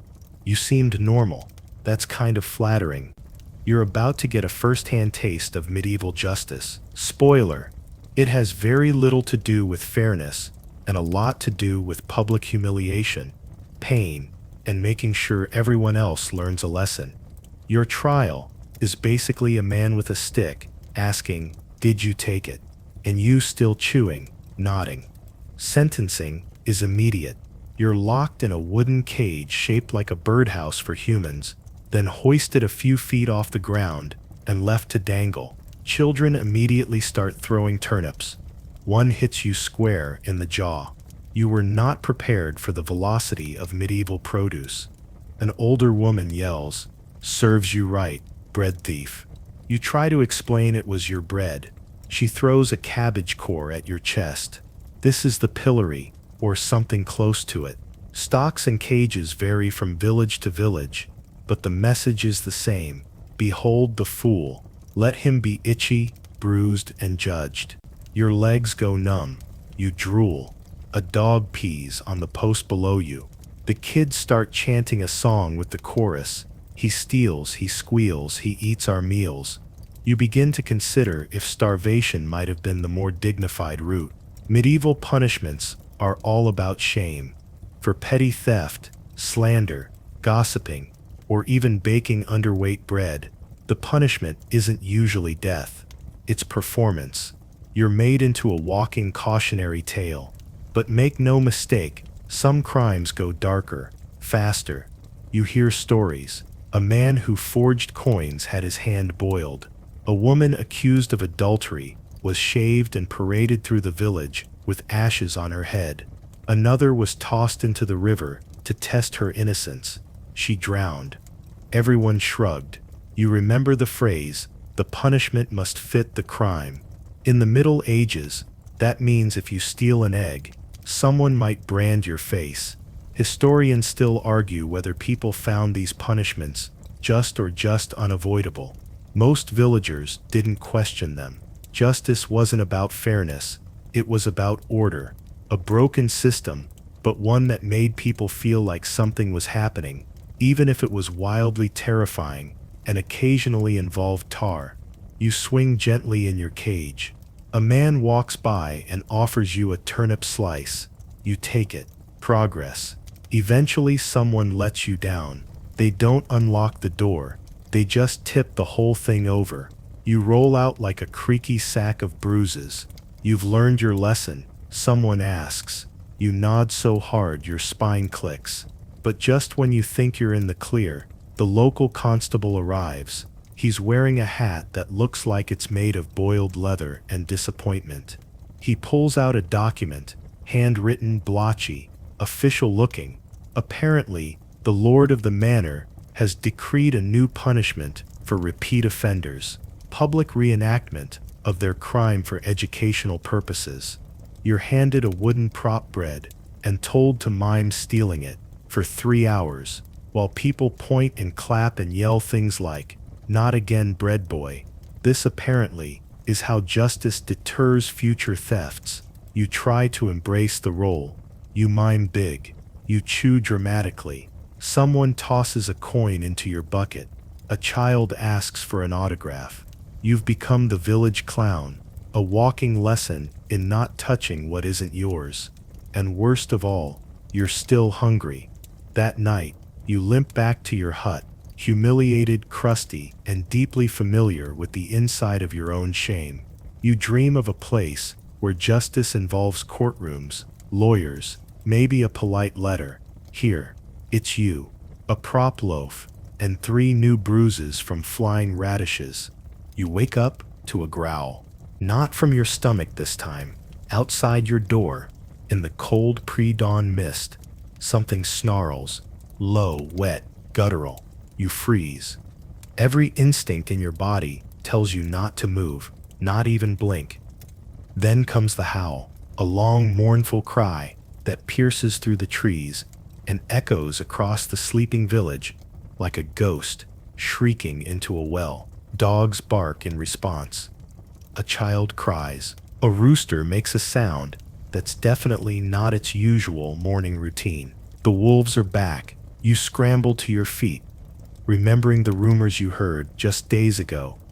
Livestock disappearing, bloody trails in the snow, half-eaten sheep found with their ribs showing. And now, they're here. The night watch is supposed to deal with this, but the night watch is you, or at least includes you. Since the village rotates the job, everyone takes a turn, guarding the perimeter with a torch and a blunt weapon, hoping nothing shows up that bites harder than it looks. Tonight, of course, is your turn. You're handed a torch and a sharpened stick, more broom than spear, and sent into the dark. You walk the edge of the palisade, torch flickering, breath fogging. You whisper encouragement to yourself like a medieval motivational speaker. You are brave. You are strong. You are made of, mostly fear, but you're still here. The forest looms. Every crack of a twig sounds like the last thing you'll ever hear. You pass a pile of firewood and see movement, just a shadow, maybe a fox, maybe not. You don't investigate. Your torch dims. You panic. You wave it wildly until the flame flares again, and you realize you're standing next to an open section of the wall, a break in the defense, a hole where something could walk through, or has walked through. You hear it again, the growl, closer this time, behind you. You spin, nothing there. Then something brushes your leg. You scream. It's a pig. It snorts indignantly and waddles off. You almost cry from relief. Then you remember, pigs don't growl. You back away slowly and return to the village gate, knocking on it with more urgency than is probably allowed. Someone opens it with a grunt. You rush inside and slam it shut. Your shift is over. You're told you can rest. You don't. Instead, you sit by the hearth, clutching your stick like it's a relic from a lost civilization. Your hands shake. You smell like smoke and fear. The rooster eyes you judgmentally. But even with wolves, bandits, and the occasional ghost plague, the worst part of night duty is this: you're alone. There are no radios, no flares, no backup, just you, a weak flame, and the hope that tonight isn't the night the forest gets hungry. Historians still debate just how frequent wolf attacks were, but we know this: medieval villagers feared the night deeply. It was a place of demons, beasts, and whispered things passed down in fireside stories. Every village had its legends. Some swore by werewolves. Others spoke of wild men, hairy, human-shaped creatures who lived in trees and lured children away. Some feared witches who roamed at dusk, stealing breath with a single look. You feared all of it, and rightly so, because if anything happened out there, if you disappeared, the village would mourn, briefly, then board up the hole and move on. You crawl into bed at sunrise, body buzzing with leftover adrenaline, eyes too wide to close. Outside, the birds start chirping, as if nothing tried to eat you 5 hours ago. You pull the blanket over your head and whisper, "I hate the woods," but deep down, you know, the woods don't care. You decide you need a bath. Not want, need. It's been, well, no one's counting, but your tunic is starting to smell like soup that lost a bet. Your hair is crunchy. Your fingernails are a color not found in nature. You ask around, "Where can I get clean?" People look confused. Eventually, someone gestures vaguely and says, "River's down there. Don't let the goats follow you." You find the river. It's muddy, cold, slightly suspicious. But hey, water is water, right? You strip down behind a bush, clutching your dignity, and wade into the icy stream. It's shallow, rocky, and filled with judgmental frogs. Your feet cramp, your teeth chatter. You try to wash your hair. No shampoo, no soap, just handfuls of freezing water and a prayer that mud is somehow cleansing. You scrub until your arms ache. Then you spot something floating. It's a sock, not yours. You exit the river. Still cold, still dirty, but now you've angered the local wildlife and lost all feeling in your elbows. This apparently is hygiene. You ask about proper baths. Hot water. Maybe a tub? They laugh. "Oh, you mean like in the bathhouse?" Your ears perk up. "Bathhouse?" "Yes." Then they add, "Shut down last winter. Too many boils. You die a little inside." See, in the early medieval period, bathing was actually a thing. Romans loved their baths. Public bathhouses existed in towns across Europe. But over time, fear of disease, religious pressure, and sheer logistical pain made bathing fall out of fashion. Plus, heating water took forever. You'd need to build a fire, fill barrels, pour them into a tub, then repeat until you had enough warm water to cover your knees. And then your entire family would share it. In order, you bathe last. You ask someone how often they wash. They say, "When the flies stop respecting me." You try wiping yourself with a damp cloth. That's called a dry bath. It's mostly moving the dirt around. Some people use herbs, lavender, rosemary, sage, rubbed on their skin to mask the scent. You try it. Now you smell like rotting salad. Your tunic gets a similar treatment. You beat it against a rock and rinse it in the stream. A goat eats one of your sleeves while you're distracted. You accept it. You see a woman brushing her teeth with ash and a stick. A man next to her pours vinegar on his armpits and announces, "Minty." You believe him. Someone tells you nobles use rose water. You find a rose and rub it under your arms. It works for 6 seconds. You now understand, in medieval times, hygiene isn't about being clean. It's about being cleaner than the next guy. If you smell slightly less awful than your neighbor, you're a trendsetter. You spot a young boy wearing a necklace of garlic. You ask if it's for health. He says no, for smell. You nod, then slowly back away. Historians still argue whether people were really that dirty. Some records suggest people washed regularly, at least their hands and faces. Monks had scheduled baths. Nobles had scented towels. But for the average peasant, clean enough to function, not so clean that people think you're weird or wasteful. Later, you find a small tub in someone's barn. It's filled with lukewarm water and soapwort, a plant that foams slightly when crushed. You ask if you can use it. They shrug. Sure. After the pig. You pass.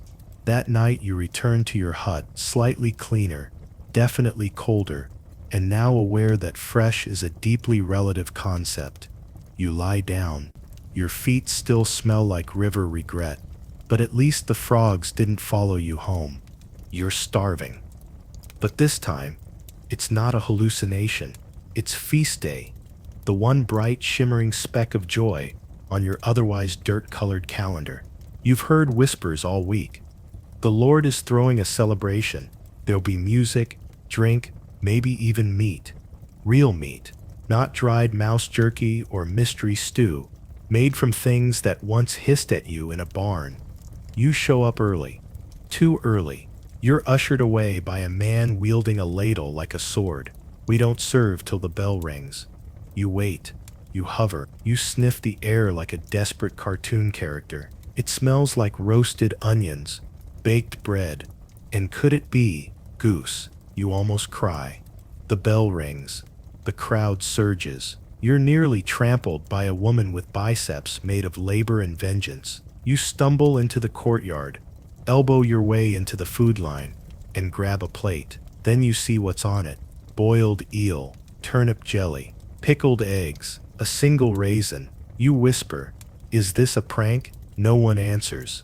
They're already eating, shoveling food into their mouths like they haven't tasted flavor since birth. You poke the eel. It jiggles. It smells like a dare. A boy beside you slurps his down like a noodle and belches. You force a smile and try the turnip jelly. It has the texture of sadness and the aftertaste of wet socks. You chew, and then you swallow out of spite. You look around. At least there's music. Someone's playing a rebec, a kind of screechy pre-violin, and another guy is slapping a drum with his bare hand and shouting something that might be lyrics. It's chaotic. It's loud. It's joyful. It's also dangerous. A fight breaks out over a spilled mug of mead. Someone gets hit with a roast parsnip. A chicken runs through the crowd with a ribbon tied to its leg. You have no idea what's happening, but you're here for it. There's dancing. Medieval dancing. People link arms and stomp in circles. No rhythm, no rules. You're pulled into it, spun 3 times and nearly thrown into a cheese wheel. You recover, barely, and then comes the pie. A massive golden brown monstrosity carried in on a wooden board like it's royalty. People cheer. A noble woman raises a knife. The crowd goes silent. She slices it open, and birds fly out. Live birds. They screech, flap into the crowd, and chaos erupts. People duck. Someone faints. A man yells. It's a miracle. You're pretty sure you swallowed a feather. It's called a coffin pie, a real medieval dish designed to impress. Fill the crust with birds or frogs. Open it dramatically, and let the audience feel something. You definitely feel something. Historians still debate whether these dishes were really served at common feasts or just the stuff of noble pageantry. But today in this village, they went for it. A goat wanders onto the table. No one stops it. You watch as it licks the pie and gets into a staring contest with a man who's too drunk to blink. You eat more turnip jelly. You don't know why. Possibly punishment. Possibly trauma response. You overhear someone say, "They say last year, the Lord served swan stuffed with beef, stuffed with apples." You ask if they're joking. They say, "Why would I joke about meat, inside fruit?" You nod, respectfully. You find a spot by the fire, belly full of questionable jelly, eyes half closed. A man plays a lute with 2 strings. Someone recites a poem about a cow that refused to be milked and was blessed by Saint Brigid. The stars come out. For a moment it's beautiful. You're full, warm, surrounded by laughter and torchlight. You sip mead from a wooden cup that tastes like last week's soup, and you don't even care. This is as good as it gets, and despite the eel and the airborne poultry and the inexplicable raisin, you're glad you were here. Even if you're pretty sure you'll regret it tomorrow. You didn't sign up for this. One moment you're sneaking a nap behind the baker's shed. The next, you're in a costume made of itchy wool, being shoved onto a wooden platform by a man with a drum and suspicious enthusiasm. You've become the village entertainment. You try to ask questions. Why? How? Where's the exit? But it's too late. The play has begun. The crowd is already gathered, giggling and chewing on turnips like popcorn.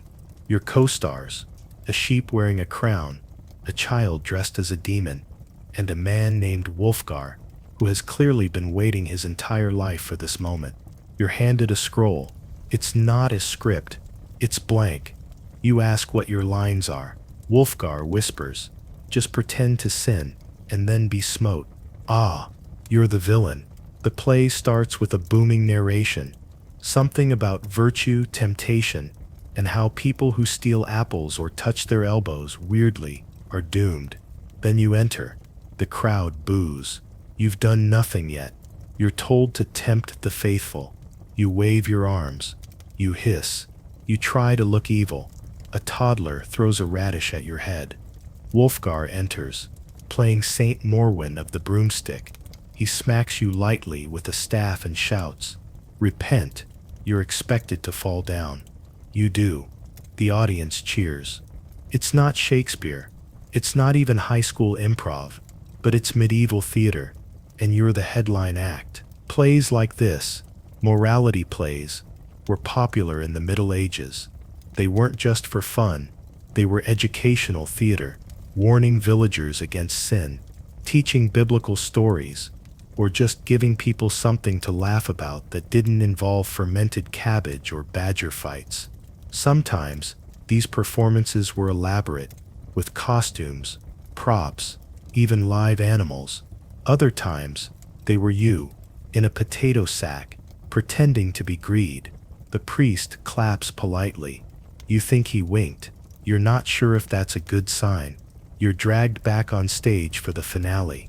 A trial where the crowd gets to vote whether your character goes to heaven or the mud pit behind the bakery. They vote mud.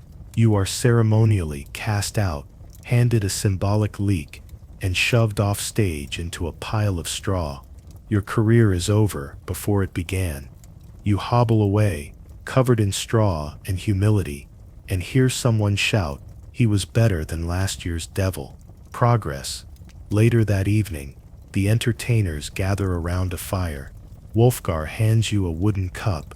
"You did well," he says. "We've had worse." One guy threw up, mid-temptation. Couldn't handle the onions.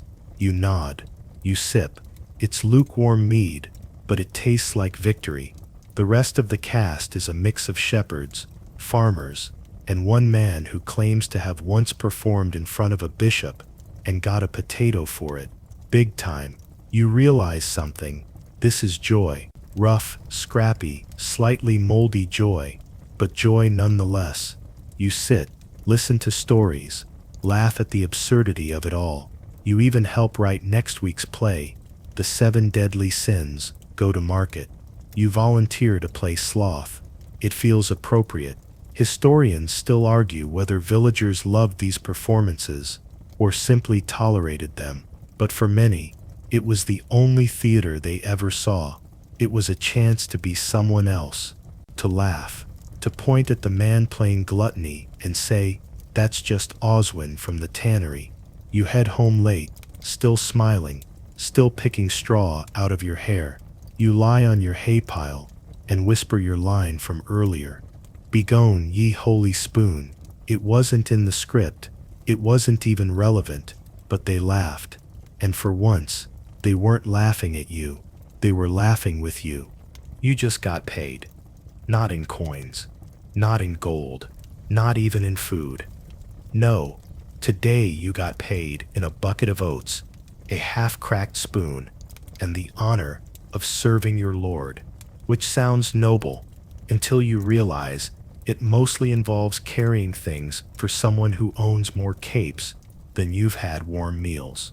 Welcome to the true soul-crushing magic of medieval taxes, tithes, and tyranny. Let's do the math. Not that anyone here can. You earn, say, 1 sack of barley from working the field. The local lord takes a portion, then the church takes its tithe, a mandatory 10%. Then the miller takes a fee for grinding your grain. Then the baker charges for using his oven. Then the bridge keeper wants a toll for walking across that one wobbly plank over the creek. By the time you've fed your family, all that's left for you is a crust of oatcake and the hope that your goat doesn't die of sadness. You think you're exaggerating? Try not paying. A man down the lane couldn't cough up his pannage. Now he's wearing a wooden collar that says "O's Bacon." Yes, That's a real punishment. You owe the Lord for the land you live on. You owe the church for the air you breathe. You owe the guild if you want to sell your turnips without being accidentally trampled. You owe the miller, the bridge, and rumor has it, even the moon on alternating Wednesdays.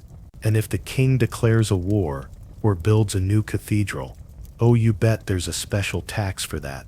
Historians still argue whether medieval peasants were truly crushed by taxes or if modern media exaggerates the burden. But even if the numbers weren't insane, the feeling definitely was. Because everything you do, every breath, every bite, is under someone else's thumb, and their thumb wants a cut. You once tried to keep a few eggs hidden in a sack under your bed.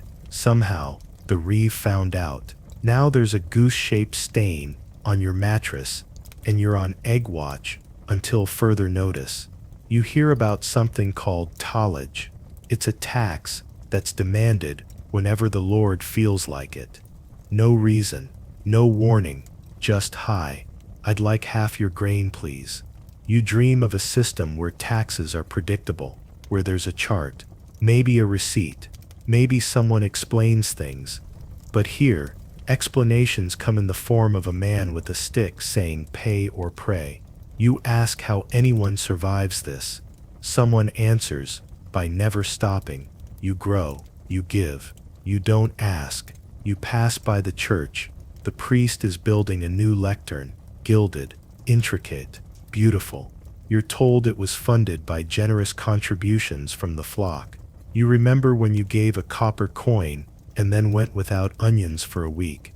The priest smiles at you. Blessings, he says. You smile back, and also with you whisper, while your stomach growls in Latin. Later, a tax collector visits your village. He's wearing fine boots, travels with armed guards, and carries a scroll with names. He doesn't ask if you have anything. He asks where you're hiding it. You hand over a jar of honey. He nods. Fair. You cry a little. But here's the trick. You get clever. You learn to hide things, to bake coins into bread, to tell the reeve you lost your carrots to sky demons. You keep your cloak looking ragged, so no one suspects you traded furs with the hunter 3 villages over. You become economically invisible, because that's how the poor survive tyranny, not by resisting loudly, but by resisting creatively. You think about all the things you've contributed lately. 1 sock, half a chicken, a day of labor for the Lord's daughter's pig wedding, and now, your bucket of oats. You hold it proudly. You earned this. You go home. You sit by the fire. You eat 1 spoonful of oats and whisper, mine. Your feet hurt. Your back hurts. Your soul hurts. So obviously, someone suggests you go on a pilgrimage. You laugh. They don't. Pilgrimage sounds romantic in theory. Wandering across the countryside for spiritual renewal, seeking sacred relics, maybe getting a divine vision or two. But here's the reality. You're walking hundreds of miles in shoes that feel like damp pancakes, dodging thieves, sleeping in ditches, and hoping the saint's toenail you've come to worship hasn't been moved to another city. You don't even get time to pack. Someone hands you a wooden staff, a bag of dried peas, and a flask of something vaguely sour. You say goodbye to your goat. It does not return the sentiment. And then you walk. You walk past fields and forests and bogs that smell like despair. You get rained on. You get hailed on. You step in something that hisses. You don't ask questions anymore. Other pilgrims walk with you. Some sing hymns. Some mutter psalms. One guy just talks to his walking stick, like it's his second cousin. You try not to make eye contact. At night, you sleep wherever you can, barns, chapels, beneath carts. If you're lucky, a monastery lets you stay, provided you don't snore or smell too bad. You smell bad. Every so often, you reach a town with a shrine. People kneel, cry, kiss relics in glass boxes. One woman throws herself at a wooden statue and yells, "Thank you for curing my goat." You squint. Statue looks suspiciously like St. Leonard, patron of prisoners. You wonder if her goat was incarcerated. You continue. Your goal. A famous relic, said to hold the toenail of St. Ulrich. Why a toenail? No idea. Maybe it glows. Maybe it doesn't. But it's holy, and touching it is supposed to cure gout, infertility, and general unpleasantness. You arrive after 2 weeks of hobbling, and it's gone. Move to the abbey in Brightridge, says a monk, sipping soup and not making eye contact. You stare at him. He shrugs. You want to scream. Instead, you cry quietly into your sour flask and sit on a stone bench that definitely has moss, where moss should not be. Steak you sing still get a blessing. He hands you a splinter from the saint's original display case. You nod. Of course. The classic splinter of grace. You turn back, foot blistered and spiritually confused. Then it gets worse. Halfway home, you're robbed by a monk. Yes, a monk. Brown robes, tonsure haircut, big smile, then gone with your sack of peas. You sit by the road, betrayed by both man and meal. Another traveler stops to help. You tell them what happened. They nod solemnly. You met Brother Clovis. He also does juggling. You start laughing, hysterically, possibly from hunger. By the time you return to your village, you've aged 5 years, gained 3 calluses, and lost any faith you had in relic-based tourism. But when you tell people you went on pilgrimage, they're in awe. You must be so pure now, someone whispers. Did your feet glow? Another asks. You say, sure, and show them your blessed blister. Historians still debate how deeply transformative pilgrimages were. Some were genuine expressions of faith, others were social trips, some were punishment for crime. For many it was just the only way out of town, and you get that now, because even with the pain and lies and toe-based relics, you left, you saw the world, you survived it. And that, in a place where most people never go further than a mile from home, that makes you a legend. So you sit by the fire that night, feet up, cup in hand, and say, I once saw a saint's splinter, and they all lean in, like your Moses himself. You hear a bell, but not the gentle church kind. This is deep, metallic, and urgent. Then comes the shouting. Panicked, clipped, fast. The village is under threat. And you've been conscripted. You were just trying to take a nap in the shade of your favorite log. But someone handed you a pike and yelled, to the field. And now here you are, in a line of terrified men, some with pitchforks, others with pots on their heads, waiting to be turned into militia. Spoiler, there's no training. They give you a wooden shield and tell you to just hold it steady. It smells like old soup. You ask what the plan is. The answer is, don't die. Cool. You march for miles in a straight line that dissolves every time someone sneezes.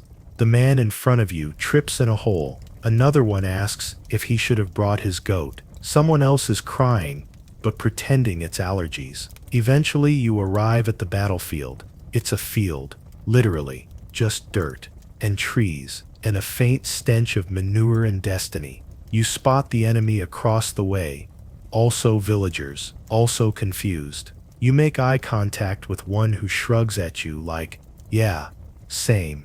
This isn't some glorious knight on horseback epic. This is mud and screaming. A lot of screaming. Suddenly the horn sounds, and everything goes wrong. People start charging. You stay put. Then you get pushed forward. You raise your shield, immediately drop it. You pick it up. Then you trip. You get kicked. You roll into a bush and decide, honestly, it's safer in there. From your shrub-based fortress, you watch chaos unfold. Someone swings a club and hits their own teammate. A chicken escapes from a nearby sack and becomes a battlefield hazard. A man screams for St. Crispin and is promptly tackled by 3 others yelling, what about St. George? You crawl forward. You spot a sword on the ground. You grab it. It's heavy, like really heavy. You swing it once and your shoulder pops. You drop it immediately. Then the rain starts, because of course it does. Now everything's slick. Boots suction into the mud. Shields become sleds. Arrows don't fly. They flop. A man yells, "Hold the line," as everyone scatters, like startled goats. You trip again, this time into a puddle. Face first. You taste history. Someone helps you up, kindly, calmly, and on the other team. You both shrug. Then he yells and pretends to chase you, so it looks like you're doing something. You run. He jogs behind you, clearly also over it. Eventually, someone calls for retreat. You don't know who. You don't care. You follow the exodus back toward the village, soaked, bruised, and now mildly allergic to everything in that bush. The casualties, mostly dignity, but a few are worse off. Broken limbs, cracked skulls, fear that doesn't fade overnight. You ask what the battle was about. Someone says, land. Another says, sheep. A third shrugs. Tax dispute, I think. Didn't affect us. You stare at the sky. It stares back. That night, you're handed a medal made of bread. It crumbles when you breathe on it. For valor, they say. You nod. Historians still debate whether medieval battles were organized strategies or just loud, muddy messes with a side of yelling. What you experienced, definitely the second. You sit by the fire, nursing your twisted ankle, and whisper, "I was brave today." Then you sneeze and re-pull your shoulder. War is hard. You made it. You survived the mud, the plague bread, the goat-related trauma, the onion marriage, and that time someone threw a turnip at your soul. You're still alive, barely, covered in bites, blisters, and spiritual exhaustion, but breathing. You slump into a haystack. Not even your haystack. At this point, any pile of straw is legally a mattress. Your tunic smells like 10 centuries of compromise.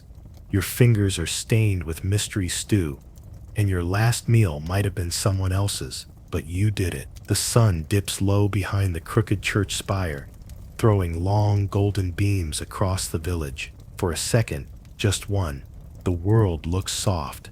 The livestock quiets. The breeze carries the scent of wood smoke, and maybe, just maybe, fresh bread. You close your eyes and think about everything this world demanded from you. From the moment you arrived, it's been one endless test of endurance, and not the kind you can train for. No, it's the sneaky kind, the slow grind, the constant discomfort, the sheer weight of being ordinary in a time that has no mercy for ordinary people. You remember the fever, the tooth, the cage, the river bath. You remember trying to read a sign and ending up covered in fish. You remember praying you wouldn't be asked to dance, or worse, perform again. You remember the children, feral and sticky, the monk who robbed you, the noblewoman who ignored you, the man who said you looked like you could lift a cart and then made you prove it. You remember thinking, I won't make it, but you did, sort of. You made it to sunset, and in the Middle Ages, that's all you ever really aim for. You survive the day. You collapse. You hope nothing eats you in the night. You hope the stars behave. You hope the bread's not cursed. Tomorrow, maybe it'll rain. Maybe your hut will leak. Maybe someone will accuse you of witchcraft because your chicken sneezed. But tonight, you're safe. The fire crackles beside you. A child hums somewhere. A cow sighs. The priest snores through a nose whistle. You could set your clock by, and above the sky blooms with stars. Clear, perfect, ancient. You're itchy, sore, hungry, and completely at peace, because for all the mud and misery and madness, there's still something real here, something honest in the struggle, something strange and beautiful in the way people keep laughing, keep dancing, keep handing you cups of something awful, and saying, try this. It's good for your cough. You lie back, straw in your ears, peace in your chest. You didn't belong here, and yet somehow you did. And now, it's time to rest. So let's breathe out together now, long and slow. You've traveled through dirt paths and candlelit chapels, trudged in borrowed shoes through misty mornings and market chaos. You've seen the strange rhythm of life in a world where nothing comes easy, and every single moment asks something of you. But you met it. You faced it, not always gracefully, but with humor, stubbornness, and more than one incident involving turnips. And now you can let it all go. The gnawing hunger, the chill in your bones, the echoes of the drumbeat from that night of wild dancing, release them. They were stories, lessons, a gentle nudge from the past whispering, "You live in extraordinary comfort, dear time traveler. Please, appreciate your toilet. Sink a little deeper into your blanket. Notice your breath, the stillness of your room, the miracle of not sleeping beside a goat. You're here, now, safe, cleanish, in the Middle Ages. It can keep its leeches and pigeon pies, but it gave you something, didn't it? A little more gratitude, a deeper kind of wonder, maybe even a soft respect for the people who didn't get to escape. Let that stay with you as the rest fades into the quiet hum of your world. Eyes heavy now. Let sleep carry you far from cold hearths and itchy tunics into something softer. And when you wake, may your bread be fresh, your bath be hot, and your goats blissfully silent.